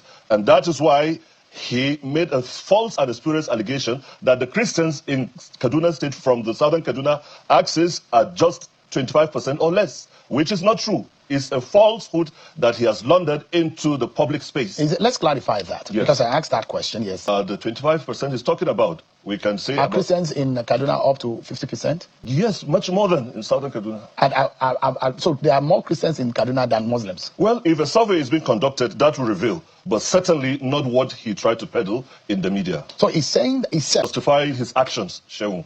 Even in the far northern part of Kaduna State, in Kubau, Ikara, Magarfi, there are Christians in good number. So what he's saying is nothing but the peddling of falsehood. Shehu, it will interest you that Malam Nasser Ahmed El-Rufai, when he came to Kaduna, he came as a greenhorn in politics, without base, without any structure. We were the foot soldiers that ensured that he clinched his ticket and became the governor. Like you rightly said, I was Director General of the campaign in 2015 and in 2019. And in my life, I have never regretted taking actions like following or joining hands to support Malam Nasser Ahmed El-Rufai. It is highly regrettable because he was laundered to us as a nationalist. But what we saw of Malam Nasser El-Rufai under the 8 years of leadership in Kaduna State is nothing but politics of exclusion, politics of discrimination, and the politics of divide and rule. Malam Nasser Ahmed El-Rufai thrives in crisis. When he joins heads, that is when he thrives. So he used religion, he used other means through religion and tribes and sentiments to knock the head so that he can have his way through.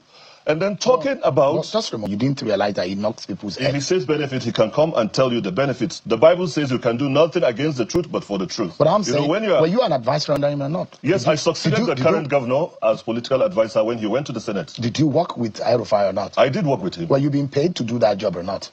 Paid, as in my as salary? An advisor? Yeah, you were being paid. Yes, of course. You worked for the government. Yes, you worked with El-Rufai. Yes. But you didn't see that he's all these kind of things that you described now. Loyalty to party. Loyalty. I'm a very strong party loyalist. At what point did you realize that El-Rufai is what you have described him of? All through his time, but we have been stomaching this so that the party can go, and then we believe in the future that by the grace of God, we are going to have a person that will redeem the ills that Malam Nasser El-Rufai meted on the good people of Kaduna and religious leaders. How much are these district heads get? How much do they get to maintain peace in those areas? Honestly, I don't have an idea of the amount. Well, I mean, there is a sum of money that is allocated to at least get some calm in those areas for them to be able to work out the peace in the area. Sure, I'm not in position to say because I didn't work directly where the security vote is being allocated. I am not privy to that information. But what about the story of bandits being, given some money just to calm them down because they feel it's about criminality, and when they have been settled economically, that's where the quiet has come. Okay, Shaun, let me tell you. As the local government chairman of Jaba local government, during the Security Council meeting, we were asked to come with our traditional heads. The Pope Ham Jaba Ham was sitting by my right-hand side. Sometime in December 2016, when Governor Nasser Ahmed El-Rufai, with air of arrogance, said to the sitting that he had to pay herdsmen so that they will not longer commit mayhem or kill lives and all that they have been doing. What was the result? It aggravated more than 100%. This government, under a consummate leader and Democrat, father of politics in Nigeria, President Bola Ahmed Tinubu, and our amiable and visionary leader, distinguished Senator Obasani, commander of the Niger, nothing of such was done. The National Security Advisor has made mention of this, and over time, we know that no penny, not a single kobo, was given to any bandit. But Malam Nasser El-Rufai prides himself in using taxpayers' money to pay bandits, to pay herdsmen. And what was the result? Untold lives. You cannot count the number of lives that have been lost. People were living in fear. People were living with one eye closed. They cannot even sleep. They cannot go to farm to earn legitimate money so that they can take care of their families and their children in school. And guess what? While they were going through this, Malam Nasser had the temerity to hike the school fees of Kaduna State University. These parents, some are farmers, some are the civil servants he sacked. Where on earth do you expect them to raise this money and pay so that their children will go to school? They withdrew from school. But with thanks to our amiable governor, he came and reversed this unholy policy. And these children came back, a good number of them graduated, and a good number of them are in school. Right. I wanted to find out just how easy is it when you get kidnapped victims from these bandits? You didn't pay them anything, or you couldn't arrest them? An average right-thinking person in the society would think what went on. Shaun, it's very simple. Appealing to the emotions and making them to understand the reality and the value for life.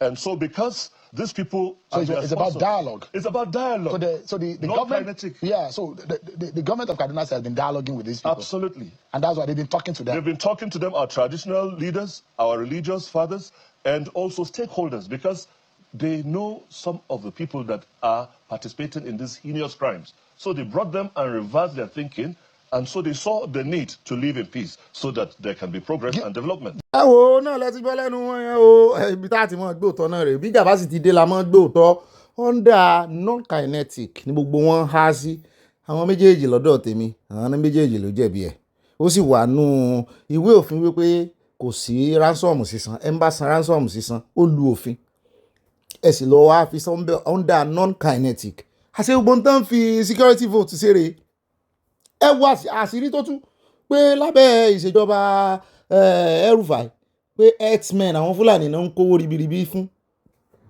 so eyín náà wá rò délẹ̀ ní ìsìn tí ààrẹ Tinubu discourage pé kán mọ̀ fún wọn lówó gẹ́gẹ́ bá a ṣe gbọ́ ṣé inú ò ní bí àwọn herdsmen ṣé wọn ò ní rán rósì torí ẹ̀ lẹ́sẹ̀ rí tán rán rósì wọ́n ti fowó tọ́ wọn lẹ́nu wo ẹ wá fẹ́ withdraw ẹ̀ ṣé ẹ ti ẹ̀ rí bàlá yẹn yóò ṣe bálabàlà bálabàlà ó tòótọ́ sí gbogbo wọn ló ní lọ́wọ́ eléyìí náà ta kọ́kọ́ fẹ́ believe tó wá defend gómìnà wọn ní kínní Kaduna nígbà tó dé ní ìsìn ó kò ti Bible ó sọ oríṣiríṣi ẹnu rẹ̀ kọ́kọ́ ń nù mọ́ ní jẹ́ ń tẹ́tí sí bóyá àwọn ó believe ẹ̀sùn mẹ́ẹ̀mí inú mi ń sọ fún mi pé politics ní gbogbo wọn ń play òun náà ní ìsìn ó náà pé àwọn náà ń kó lọ sọ́dọ̀ àwọn religious leader mo ti ẹ̀ gbọ́ wọn ní níbìkan ní tí Kaduna náà ni wọ́n ní níbìkan lé Haúsá náà wọ́n ní àwọn imam àwọn spiritual fathers wọ́n náà ń allocate owó fún ní ìsìn wọ́n ló ga o security vote ní tọ́fí ṣe nu o èyí tí El-Rufai sọ lọ́dọ̀ tèmi ó rí bẹ́ẹ̀ èyí tán sọ ń pa El-Rufai náà lọ́dọ̀ tèmi ó rí bẹ́ẹ̀ àwọn méjèèjì ló jẹ̀bi. ó dẹ̀ káàbọ̀ padà àwọn gbogbo tó ní í ṣe pẹ̀lú òṣèlú láàmú mójútó ní ìsìn eléyìí tí ó mọ tẹ̀lé ìròyìn tí ó mọ tẹ̀lé ní ìsìn òun náà ni wọ́n ní òṣèlú Nàìjíríà máa wọ wàhálà ìkìlọ̀ náà ń sí o wọ́n ní tán àbáyọwọ́ kílàǹkó Wike wọ́n nítorí òṣèlú ti wá di toxicology báyìí pẹ̀lú bí Wike ṣe ń ṣe tó ń ṣe bí ẹni pòun gan ni ọlọ́run gbogbo àwọn olóṣèlú Nàìjíríà pé ọ̀tọ̀ láyé president pé bẹ́ẹ̀ tó ń ṣe bí ẹni pòun ni ọlọ́run àwọn olóṣèlú ó kúrò náà ẹgbẹ́ PDP wọ́n ṣe ìdìbò nípínlẹ̀ rẹ̀ jurisdiction rẹ̀ ni APC ló ń win ní gbogbo seat mẹ́ta ní ti PDP wá bọ̀ tó ń claim pé ṣe bí local government ti PDP tó ń ṣe tó sì wà nú ẹ̀ tó já abara méjì ẹsẹ̀ kan lé ẹsẹ̀ kan ta òun ló win ní ṣé wá yẹ kínú rẹ̀ dùn pé PDP ló win ní méjì àmẹ́ta tí APC win 20 so represent PDP dáadáa nù tó bá wọn pé wọ́n lò ní Rivers State inú rẹ̀ wá ń dùn jáde òun rẹ́rìn pé yes it was a good election. ẹ̀yin náà sì àrí oníròyìn tó ń bí nínú abala Sanuwọlé ẹ wo bó ṣe yẹ̀yẹ́ wo àwọn oníròyìn yẹn ṣùgbọ́n àwọn tó lè kojú ẹ̀ wọ́n láwọn ó kojú ẹ̀ ẹ kọ́kọ́ bá ń tẹ̀sí ẹjẹ́ àwò bó ṣe sọ̀rọ̀ náà káwá gbogbo àwọn tí ó kojú rẹ̀ sí tán pè pé òun gangan torí bí ṣe ń kìlọ̀ fún Peter Obi náà ni tó ń kìlọ̀ fún Jonathan pé kí Jonathan tí ò bá fẹ́ ṣe ara rẹ̀ pé àwọn èèyàn ti láìkì ẹ̀ bó ṣe ọ̀rá kúrò lórí oyè bẹ́yẹn o pé tó bá tún padà bẹ́ẹ̀ pé ojú tì ní ó jẹ́ fún o pé ó ń bọ̀ wá tẹ́ ni o yóò sì fi ẹ̀tẹ̀ tẹ́ẹ̀dì wọn láwọn ọmọ mi kan náà sọ bẹ́ẹ̀ bí wípé ó ti yẹ Jonathan pé kó mọ̀ tó padà sí DABB rẹ̀ mọ́ pé toró náà ó bi àwọn nǹkan kan lẹ̀ mo ti ẹ̀ gbọ́ ìfọ̀rọ̀wérọ̀ rẹ̀ lẹ́nu ọjọ́ mẹ́ta tó ní kò sí tó ń jẹ́ kàbá lábẹ́ ìṣèjọba àwọn mo yín mú báyìí mo ní ìwọ àmọ́ tí wọ́n náà ṣe páàdì kìíní ṣe bí gbogbo ń tẹ́ páàdì tó lódò dẹ tán láwọn ò ní páàdì ẹ̀ mọ́ ṣe bóun ló tú olódò dẹ ta báyìí ẹ bá ń tẹ̀sí lágbẹ́jà kọ́ gbọ́rọ̀ lẹ́nu Wike ká tó wá gbọ́rọ̀ lẹ́nu àwọn tó fún jẹ á fi ṣe pàṣípààrọ̀ ní méjèèjì ni o. Bring Obi to where? Bring Obi to where? You want to kill the party the war? You want love? Obi that, I mean, you see, even if somebody don't have character, Obi that was abusing the party, that the party is rotten is this. So the party is good enough for you to come and run for. You see these people, ambition can make you even go to Satan's house. Anybody who says so, like Bala said, I had him say, that is Bala's opinion. He's entitled to his opinion. But if you want to destroy the party, dare it. If you want to destroy this party, dare to bring it. Let him even become. There's no way he will go because of ambition. Can't do the principle. You talk about Jonathan. I respect Jonathan very well. I know he does the role as an elder statesman, and somebody the international community respects, and I think he will continue with that. These people who are weighing Jonathan, What is their strength? Are they not the same people who played him game in 2015? I'm not surprised that things like this are likely to crop up.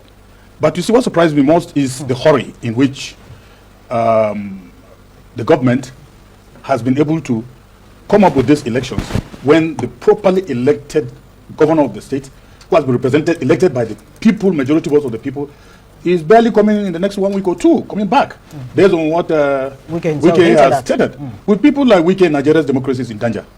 For very obvious reasons, I want to believe that with his, especially the interview he had today, which I monitored critically, I could see the loquacious, boisterous, and disdainful remarks, which looks like a circle show, or better still, playing to the gallery, with a view to impressing President Bola Ahmed Tinubu to say that, look, this is a person that is my defender. He's a person that could lay his life on line because of me. To me, I see Wike as somebody that is in Hausa what they call Angulu Maikanzabwa. That is a guinea fowl with the head of a vulture. Very strong. Very strong. You see, you cannot be at the center, pandering to the whims and caprices of two parties at the same time. If you want to be PDP, go back to PDP in a hall. If you want to be APC, go back to APC.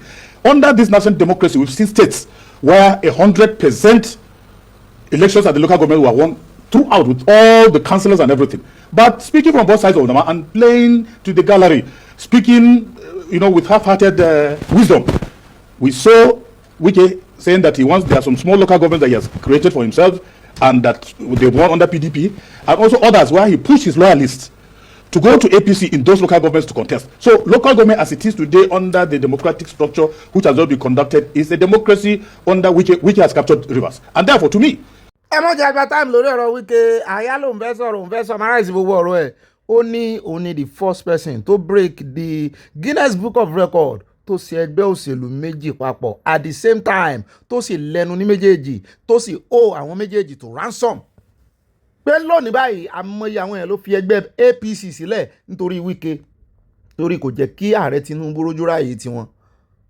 torí àwọn náà rí gẹ́gẹ́ bíi pé ọmọ ẹgbẹ́ PDP ní Wike ẹ ṣe wá gbé Wike sórí àwọn ọmọ ẹgbẹ́ APC ń bá ààrẹ Tinubu jà lórí ìyẹn wọ́n sì ń fẹ́ gbẹ́lẹ̀ àwọn èèyàn jàǹkàjàǹkà ló sì ń fẹ́ gbẹ́lẹ̀ bẹ́ẹ̀ náà ní PDP Wike ó dì wọ́n lọ́rùn ó gà wọ́n lọ́rùn báyìí ni ó sì fi ẹgbẹ́ PDP lẹ̀ ó sì ná ẹsẹ̀ kan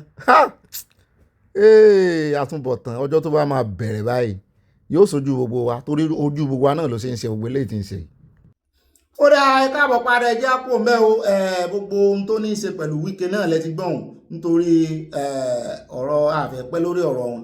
ó dá níbẹ̀ ẹjẹ́ wa lọ sọ́dọ̀ arákùnrin tó lóun fẹ́ là wá lọ́yẹ̀ ọ̀jọ̀gbọ́n ni nínú ètò ọrọ̀ ajé bó bá ń sọ̀rọ̀ báyìí mọ̀ lẹ́ẹ̀ni ni mọ̀ tẹ́tí dáadáa mi ìfariwo arákùnrin ló wá ganu sí máìkì lórí àlékún owó tán fi sí orí pásítọ̀tì Nàìjíríà wò pé kàn dá padà ẹgbẹ́ sẹ́ráàpù náà ní àwọn fún wọn ní déédéé ìwọ̀nba ìgbà díẹ̀ kan fi rìvásì ẹ̀ wípé value wo gangan náà fẹ́ tà pé bẹ́ẹ̀ yóò bá fi owó lé nǹkan pé yàtọ̀ sí pé owó tó fi bóyá òun tajà kan ni pé bóyá owó tó fi ń rà ibi tó ti ń rà ó ti wọ́n pé value wo ní kíní yẹn fún àwọn èèyàn ló increase lára ẹ̀ mo ní ṣé wọ́n ti sọ pé táwọn bá ń print ẹ̀ ní ìsìn pé 7 days ẹ ti gba passport ẹ fẹ́ rí ní òní ẹ fẹ́ gba tuntun àti wípé àwọn tó ń print passport wọ́n náà ń print owó wọ́n ní so gbogbo àwọn material tán lò ó ti gbówó sókè ó ti gbẹnu sókè àti wípé foreign exchange policy ó kó bá ọ̀rọ̀ yìí náà mo ní wọn fìyẹn kún wọ́n fi ṣe àwo mọ̀ sínú mọ̀ síkún ni mo láàrin retí wọn bá sọ yẹn náà mọ̀ iye tán fi ń ra àwọn papers yẹn nígbà tí olódódé ti pa owó dọ́là àti black market àti white market pọ̀ pé náírà ti fìdí jálẹ̀ wọn fẹ́ sọ àìgbọ́ búburú lẹ́nu abọ́ rẹ̀ ẹjẹ́ àgbọ̀rọ̀ lẹ́nu arákùnrin òun tú kẹ̀kẹ́ ọ̀rọ̀ fún wa pé ibo bíi mélòó lẹ ti mú passport yín dé tán ti fún yín ní visa free tàbí tán ti yà yín sọ́tọ̀ tán mọ̀ scrutinize yín àwọn fẹ́ yẹ security yín wò pé ojú àná náà fi ń wò yín pé ẹbọra kankan ò sì bọ́ wọn lásọ bó tiẹ̀ tó ń wọ́ọ̀sì sí ni. mo ní mínísítà Olúbùnmi sọ wípé passport Nàìjíríà mọ̀ ti gòkè àgbà díẹ̀ sí níbi index ẹ bá ń tẹ̀sí ilé agbára bàbá ẹ̀ láwọn ṣàlàyé gbogbo ẹ̀ fún wa.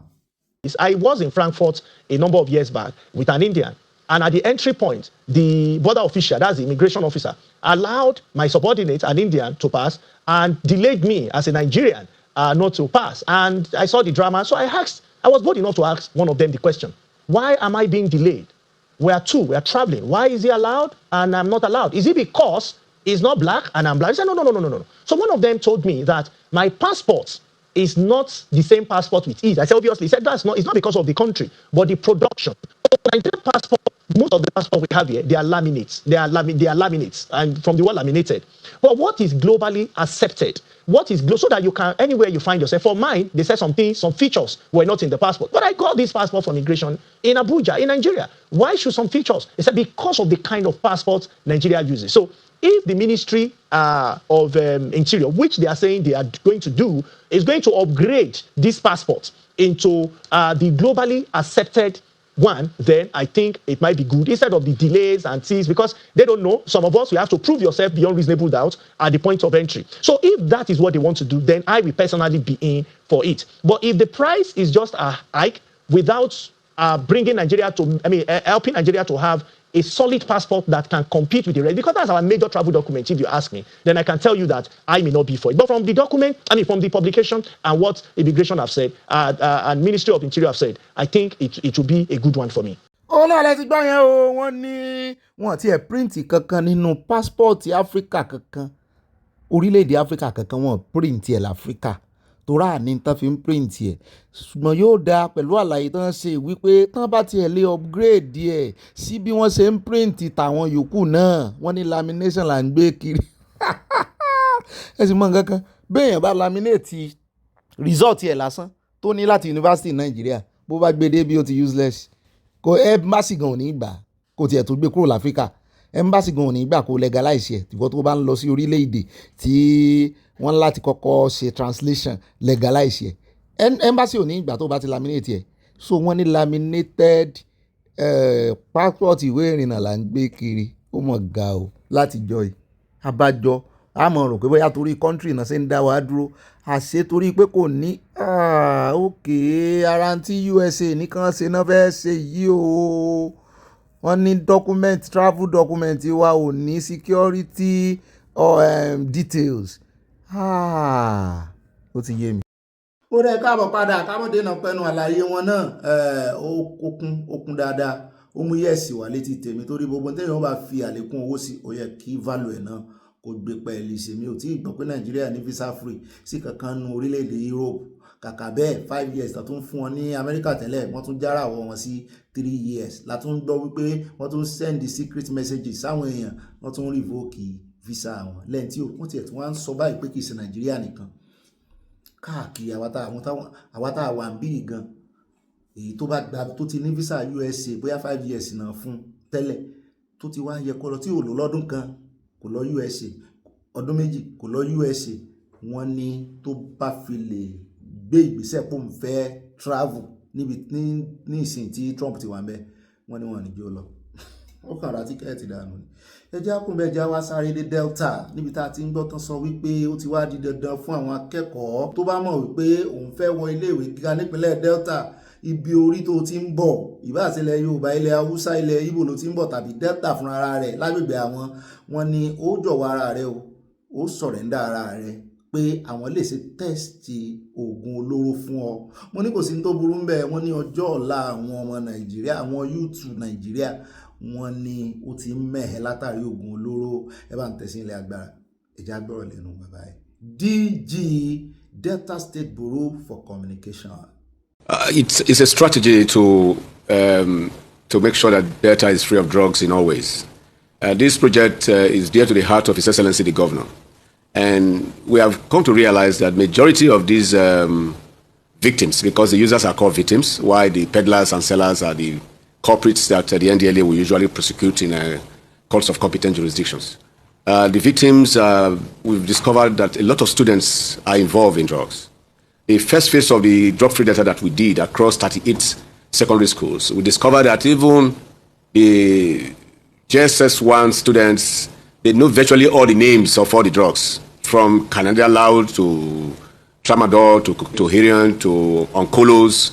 They have this date on drug issues, and we are amazed.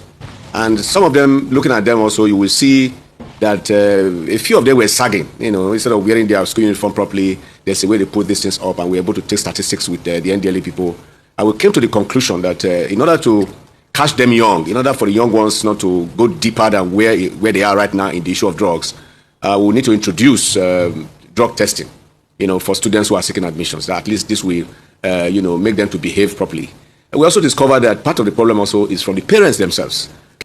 You see your child behave in a way and is not behaving properly. You should take steps. You don't have to wait for the government first to go around and start, getting these children out of the stuff. You as a parent, you have a role to play. So we say, okay, fine. If you don't help us to build your children before they come to school, then we will deny them admission when they come and if they are tested positive for drugs. And also this drug testing, the another way to it is that once you are tested positive for any kind of drug, you aren't going to be allowed to go home. The NDLA people takes over from there. They take you straight away to the rehabilitation center where you receive counseling and rehabilitation. And His Excellency, the governor has also introduced another dimension to it that while they are under counseling and rehabilitation, we introduce skill acquisitions to them. They undergo some vocational training on any of the vocations of their choice. ó rẹ káàbọ̀ padà ẹjẹ́ wá dé Ìjẹ̀bú kí ló ń fa wuyewuye lórí oyè jíjẹ láàrin àwọn ọmọọba Àwùjalẹ̀ lórí ẹni tó bá tọ́ sí àtẹ̀jáde kan tí arákùnrin kan fi sí orí ayélujára nípa àwọn tó lè jọba Àwùjalẹ̀ tí ilẹ̀ Ìjẹ̀bú ti ń dá òwò sílẹ̀ báyìí o báwo lọ̀rọ̀ náà ṣe jẹ́ ní ìbéèrè tí àwọn èèyàn ń bí láìpẹ́ yìí ni ọ̀gbẹ́ni kan tí orúkọ rẹ̀ ń jẹ́ Ládìpọ̀ Adéòkun ó fi àkọsílẹ̀ kan sí orí ayélujára nípa ìlànà jíjẹ ọba Àwùjalẹ̀ tí ìlú Ìjẹ̀bú ohun tí ó ń sọ ní pé àwọn mẹ́rin tí òun dárúkọ ni wọ́n lẹ́tọ̀ọ́ sí àpèrè náà táwọn orúkọ tó dá kò mú orúkọ ìdílé Adéyẹmí kún ló mú kí àwọn ìdílé Adéyẹmí tí wọ́n ní bàbá àwọn ni àkọ́bí Aníkèláyà lórí oyè pé kó padà òdì àdá ló fẹ́ fi bẹ́gi mo ní tó wá jẹ́gi ewédú ló fẹ́ fòdì àdá bẹ́ẹ̀ kọ́ tàbí gé ọ̀gẹ̀dẹ̀ ẹbí Adéyẹmí tó jẹ́ ọ̀kan lára ìdílé tó wà lábẹ́ Aníkèláyà gbé ohùn sókè pé àwọn ní àkọ́bí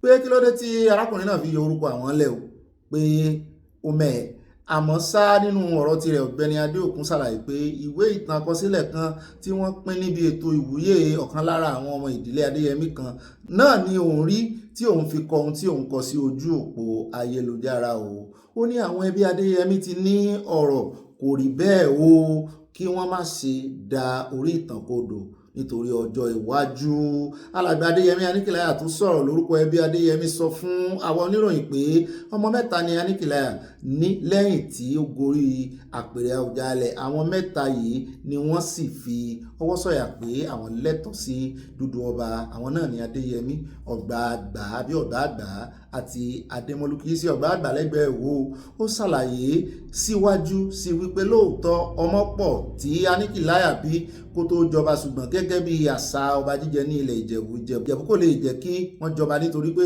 kò sí agbára yẹn nínú ẹ̀jẹ̀ wọn àwọn tán bá bí ńgbà kan lórí àpèrè náà lẹ́tọ̀ọ́ sí láti jọba ká ní mo lórí ọ̀fẹ́ àti lo fọ́nrán bàbá ẹ̀ ni wọ́n sọ ọ̀rọ̀ tó pọ̀ ṣùgbọ́n ẹjẹ́ àfihàn báwọn ẹjẹ́ àpòmọ̀ ẹjẹ́ wá dé orílẹ̀-èdè Afghanistan níbi tá a ti gbọ́ tán sọ wípé èèyàn tó 106 ni ìròyìn gbé lánàá ṣùgbọ́n nígbà táwọn fi jí láàárọ̀ ìwọ́n náà ti lé ní 108 tó sì jẹ́ wípé àlékún náà ní bá dé bẹ́ẹ̀ náà ni èèyàn tó 1,105 wọn ni wọ́n ti farapa ní agbègbè Jalabad tó jẹ́ ìwọ̀n 40 kìlómítà sí Kabul olú ìlú orílẹ̀-èdè Afghanistan ni ilẹ̀ rírì náà ti ṣọṣẹ́ jùlọ bákan náà ni iye àwọn tó farapa wọn ni wọ́n ń pọ̀ sí ni o nínú ọ̀rọ̀ rẹ̀ agbẹnusọ fún ìjọba Taliban lórílẹ̀-èdè náà ṣàlàyé lójú òpó X rẹ̀ pé àjálù ilẹ̀ rírì náà ti gba ọ̀pọ̀lọpọ̀ ẹ̀mí tó sì tún bà ọ̀pọ̀lọpọ̀ dúkìá jẹ́ pẹ̀lú àwọn agbègbè kan lẹ́kùn ìlà oòrùn orílẹ̀-èdè wọn ìròyìn sọ pé àwọn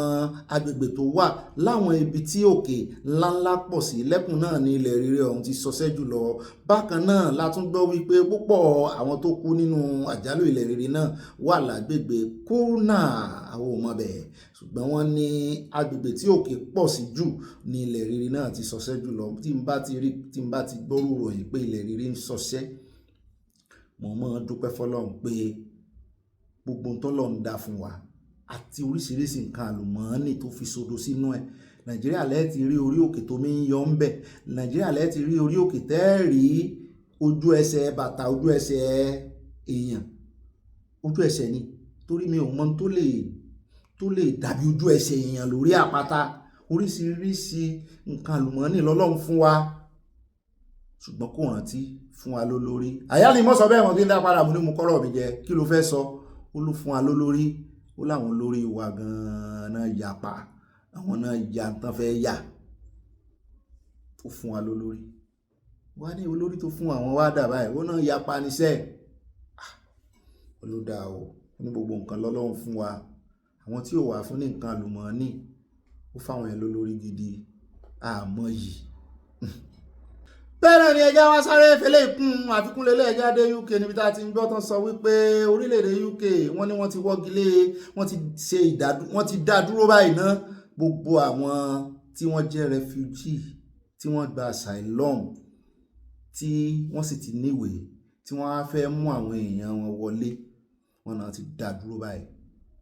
Ẹni tó fi asylum tó gborí omi àbí nǹkan kan tó sá gba àtúnṣàtìpó tó fi níwèé, ìṣogún ọdún ló ti ní, tó ti ìgbéyàwó rẹ̀ tàbọ́kọ rẹ̀ wọlé, tó ti mọ̀mọ́ rẹ̀ wọlé, tó wá fẹ́ ṣe ní ìsìn wọ́n ní kẹsítámà ó ti dá dúró. Kí ẹgbọ́n dáadáa o, kì í ṣe ẹni tíyàwó ẹ̀ gbé wọlé tàbí tọ́kọ ẹ̀ gbé wọlé o, tí ì ṣe alátìpó o, kì í ṣe ẹni tíyàwó gbé wọlé tọmọ rẹ̀ wà Nàìjíríà tó fẹ́ kọ́mọ wọlé o, kì í ṣe yún là ń sọ o. Mo ẹni tó sàtìpó tó fẹ́ gbéyàwó wọlé tàbí tó fẹ́ gbọ́mọ wọlé fúnra rẹ̀, wọn náà ti fagilé. Bẹ́ẹ̀ náà mo tún wá ń gbọ́ lẹ́nu arábìnrin kan, ẹ̀yin ará UK jọ̀ọ́, mo mọ̀ pé ìròyìn yìí kò lè jẹ́ ìròyìn tó yé kébù.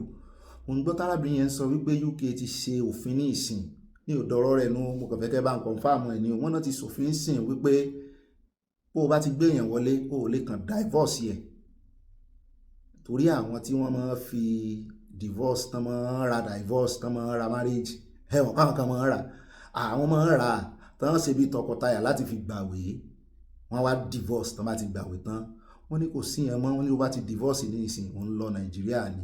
Mo ní irọ́ ni, kò yẹ kí n sọ pé irọ́ ni, ó yẹ kí n dúró kẹ́ ẹ bá ń confirm ẹ̀, torí ní gbogbo orílẹ̀-èdè pátápátá nǹkan kan wà tán ń pè ní ẹ̀tọ́ ọmọnìyàn. Torí tó bá ti dé ìlú onílùú, kódà kò jẹ́ wípé wọ́n invite ẹ wá ní, tí status ẹ, wọ́n ń pè nǹkan kan ní status, tí status ẹ bá ti change, ìwọ tí ọkọ rẹ invite wá immigrant visa, ìwọ náà automatically ìwọ náà ó gbàwé. Ṣùgbọ́n tó ti débẹ̀, irú ọ̀dọ́ ti wá ní ìsìn, bó bá dé bí bó jẹ́ ìyàwó rẹ̀ ló invite ẹ tàbọ́kọ rẹ̀, tó bá ti bẹ̀rẹ̀ iṣẹ́ wọ́n á yọ ẹ kúrò automatically ni, wọ́n á yọ ọ kúrò lórí ìwé, lórí line ìyàwó rẹ̀ tó gbé ọ wọlé. Bó ṣe wọ́n náà ló gbọ́mọ rẹ̀ wọlé, tọmọ rẹ̀ bá bẹ̀rẹ̀ iṣẹ́ tàbí bẹ̀rẹ̀ school, wọ́n á yọ kúrò lórí ìkíní rẹ̀. School ti ń lọ, status ẹ̀ ti change tàbí tó marry, ẹjá fi school example tàbí iṣẹ́ ọmọ tó gbé wọlé, pépà rẹ̀ náà wọ́n fi renew pépà fún. Ṣùgbọ́n ọjọ́ níbí ni mò ń sọ, tó bá ti bẹ̀rẹ̀ iṣẹ́ báyìí, wà á kàn rí pé wọ́n á kàn change pépà ẹ̀ sí bó ti ń ṣiṣẹ́. So permit àwọn tí ń ṣiṣẹ́ kàtígórì ibẹ̀ ni ó wà, náà fi wọ́n renew ìwé rẹ̀ fún. Tó wá jẹ́ school ní lọ, permit àwọn tí ń lọ school náà mọ̀ fi renew ìwé rẹ̀ fún. Ṣùgbọ́n tí ò bá ti wá ṣiṣẹ́ ọdún 2 ni, ọdún 3 ni tó ṣe wọlé, tó sì wà lórí ìwọ ló sì gbọ́ bùkátà ẹ̀, ó fi hàn pé wọ́n lórí ìwé rẹ̀ ló wà. Wọ́n bá rí ní bí ìwé rẹ̀ bá ti jó, wọ́n lè rí ní ìwé ọmọ rẹ̀.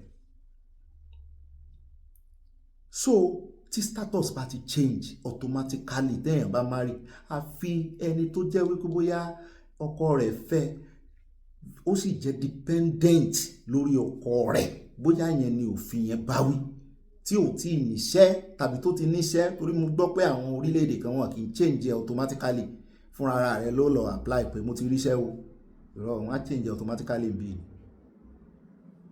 automatically náà wọ́n á change.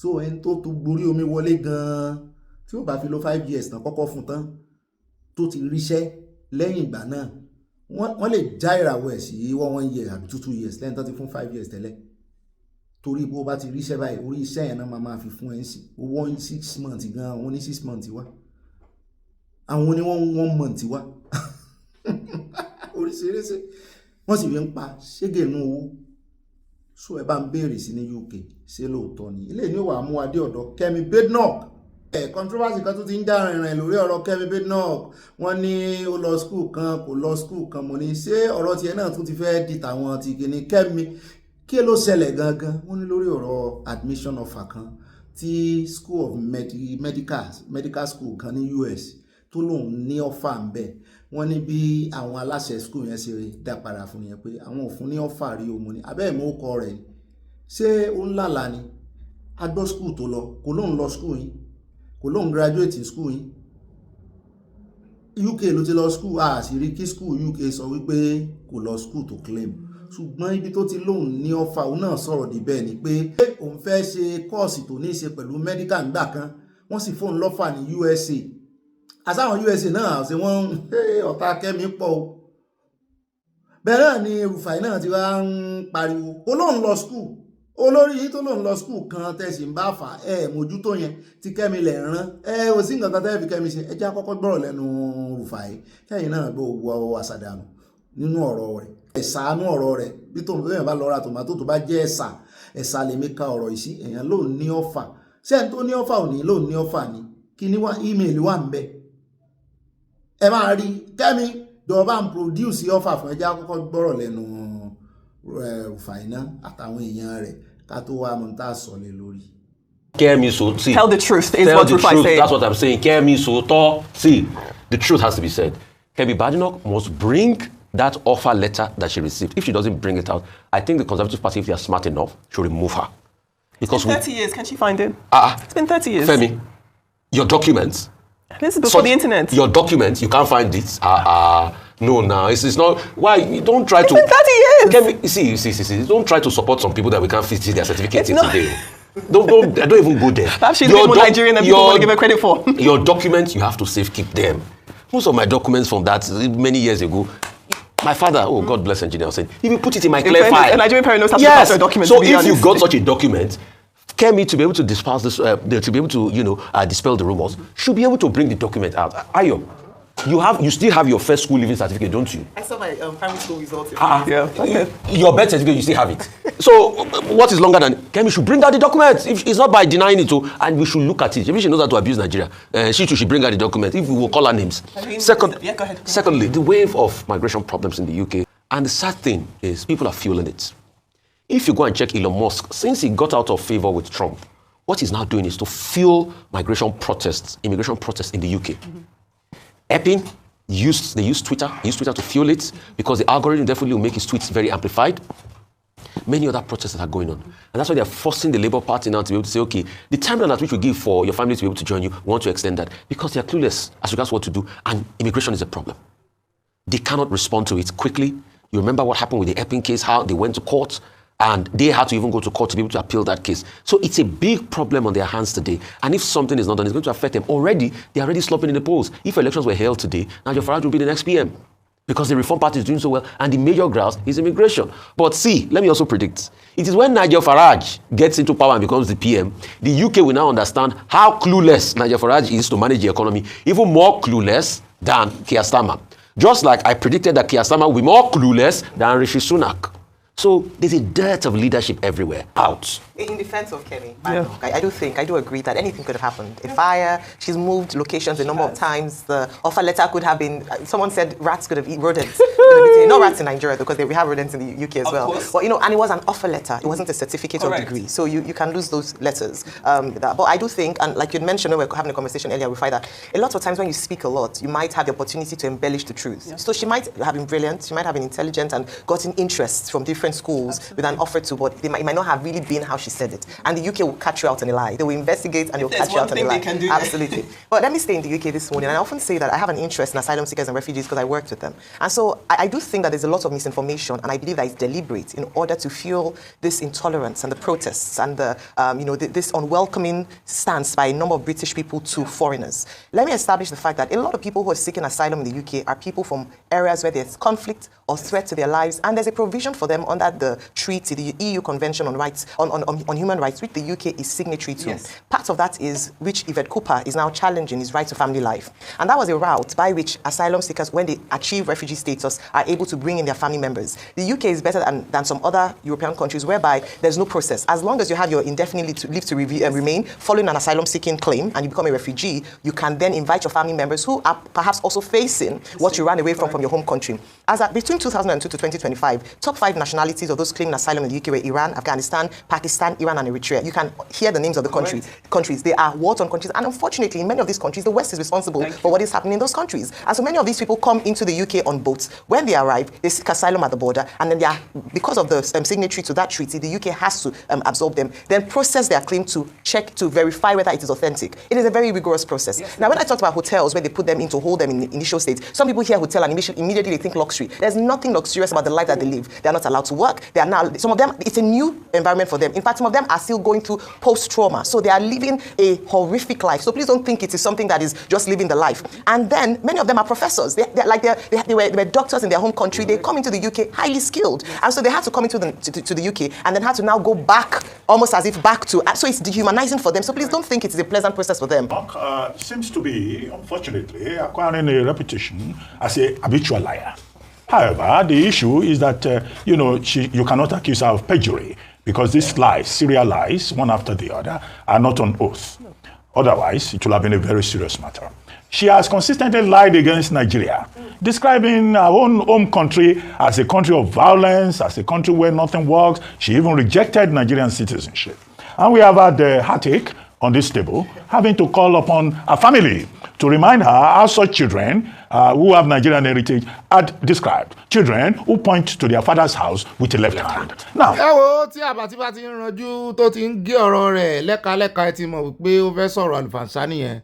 Ká ní mo lè búyàn kálá àyè gbà wá láti búyàn bí ni wọ́n bá pè wọ́n lọ́dẹ̀ ṣùgbọ́n èèyàn ìbú àgbàlagbà n ò pè wọ́n lọ́dẹ̀ mo ti bú wọn ni wọ́n ṣe máa sọ̀rọ̀ bó ló ṣe máa pè Kẹ́mi lọ́mọ àlè. Bẹ́ẹ̀ náà ni nínú ọ́pdẹ̀tì míì láti gbọ́ tí ìjọba orílẹ̀-èdè UK tí wọ́n ti fi àtẹ̀jíṣẹ́ ránṣẹ́ sí ogunlọ́gọ̀ àwọn ọmọléèwé tí wọ́n ní wọ́n wá kàwé níléèwé gíga yunifásitì ní UK ṣùgbọ́n tí wọ́n ti ka ìwé wọn parí tí wọ́n fẹ́ padà sí Nàìjíríà wọ́n sì tí ì rí iṣẹ́ láti change status wọn.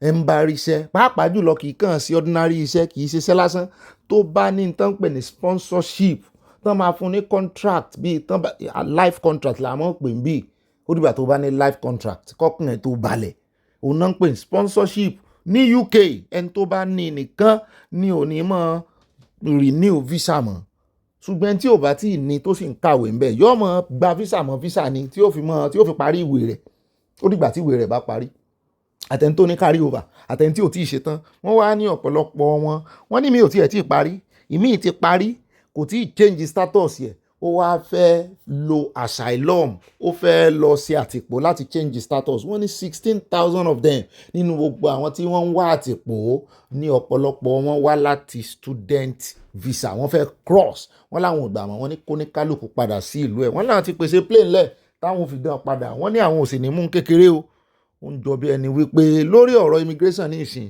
ọ̀pọ̀lọpọ̀ àwọn ìlú ìwọ̀n fẹ́ mú kékeré wọn bẹ́ẹ̀ náà ni ìwọ́de ń lọ lọ́tún lọ́sì àwọn ti UK náà wọ́n ní àwọn ò ní gbà àwọn ọmọ ìlú wọn iwájú hòtẹ́ẹ̀lì tán kó àwọn immigrant sí iwájú rẹ̀ ni wọ́n ti ń ṣèwọ́de pẹ̀lú fúláàgì wọn mo ní àmọ̀ sí nǹkan báyìí o àti eré ìlú òyìnbó wá di rántó wọ́n ní ìjọba ọ̀run di afagbára wọ̀ ṣùgbọ́n ilé ayé yìí ìlú èbó ìlú ọba ló dà fagbára wọ̀ báyìí kóníkálùkù tún lu ẹ̀ ṣe àbí káwọn èèyàn máa wá sílùú tìyín náà gbogbo eléyìí tẹ́ ń sáré kiri tẹ́ ń bá Brazil tẹ́ ń bá wọn wá bẹ́ẹ̀ ṣe fọwọ́sowọ́pọ̀ bẹ́ẹ̀ ṣe kírètì ìlú kan ní Japan kò tiẹ̀ tí ìtọ́sẹ̀ kan tó ti já yín kulẹ̀ ẹ kírètì ìlú sílùú yín bíi paradíṣe káwọn èèyàn náà máa wá yín wá sílùú yín.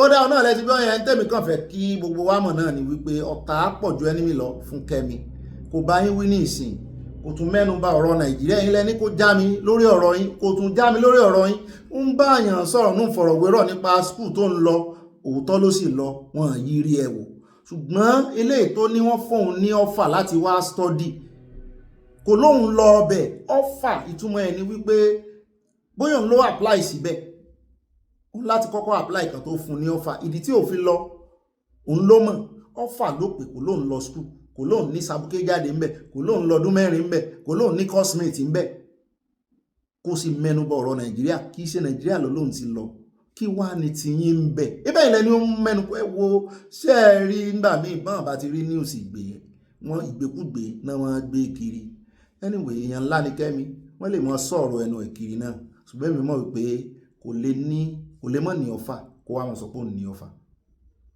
ó dáa ọ̀fà tiwa náà ní jù báyìí lọ lónìí discount ta nínú ní rí jù báyìí lọ́nu ìpàdé tó ní ìpàdé ọlọ́mọlé ọlọ́mọ ìlú ọlọ́mọ orílẹ̀-èdè bó bá ṣe ń lọ Nàìjíríà àti káàkiri àgbáyé láàmú mú wa fún yín etí ọba ńlé etí ọba lóko adúpẹ́ lọ́wọ́ Ọlọ́run ló ń bá wa ṣe àwa ti yọ̀lẹ́ sọ́lọ́run lọ́run bẹ́ẹ̀ náà ni lórí òdodo àtòtítọ́ la pè lo ìròyìn lé lórí àmọ́ mẹ́ẹ̀ o bá a bá wá mẹ́ẹ̀ orí agbègbè yìí náà níbi tá a ti mẹ́ẹ̀ lápadà wá táàtì wá sọ fún ipa mẹ́ ò torí béèyàn ṣe ń kọ́ ìwà òdodo àtòótọ́ ọ̀nù yóò dáa fún ayọ́yà kò ní yẹ ẹ̀lẹ́ o ẹ̀já mú òdodo ká mú ṣinṣin o ẹ mọ́jọ́ jábọ́ lọ́wọ́ wa gbogbo ìrìn àjò tá a bá pọ̀n lé ìrìn àjò sẹ́ni ìgbéyàwó ní ìrìn àjò òmìnira ẹ fi òdodo kẹ́ ẹ fi ṣe ìgbẹ́kẹ̀lé yóò yá kò ní yẹ ẹ̀lẹ́ I see tomorrow by God's grace bá dénú yẹn bá pín kó kalẹ̀ kó kakó ìmọ̀ràn yín náà sí kókó fún àyà kó mọ̀jú 5 lines lọ ẹ̀lẹ́kọ́lẹ̀ méjì ẹ̀lẹ́kọ́lẹ̀ mẹ́ta ẹ sì mọ́ bá àwò fínífíní kẹ́ tó kọ́ èyí tẹ́ ẹ sì mọ́ kọ ìbò náà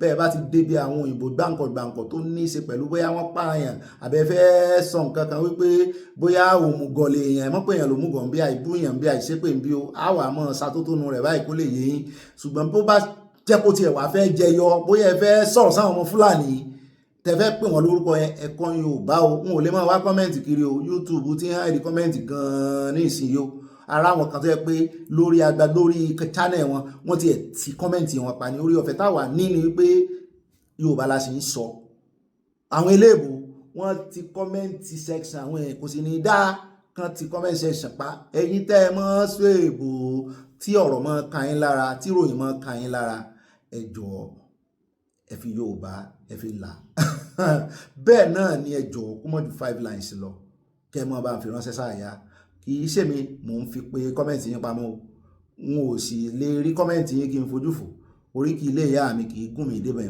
pé ọmọ òkìní kan dání kan sí pé mi bá rí kọ́mẹ́ǹtì ọmọ ò rí kọ́mẹ́ǹtì ka gbogbo kọ́mẹ́ǹtì ni báyìí bá wà báyìí bá ti kọjá làámọ́ ju àwọn kọ́mẹ́ǹtì kan lẹ̀ pé àti kọjá time kó mọ́ gùn jù yóò yá kò ní yára sí tomorrow by God's grace love you ẹ bá pín kó kalẹ̀ kó kakò ẹ mọ̀ bá tẹ láìkì yẹn náà mọ́ mi mọ̀ Jésù mọ́ tẹnu mọ́ I see tomorrow by God's grace bye.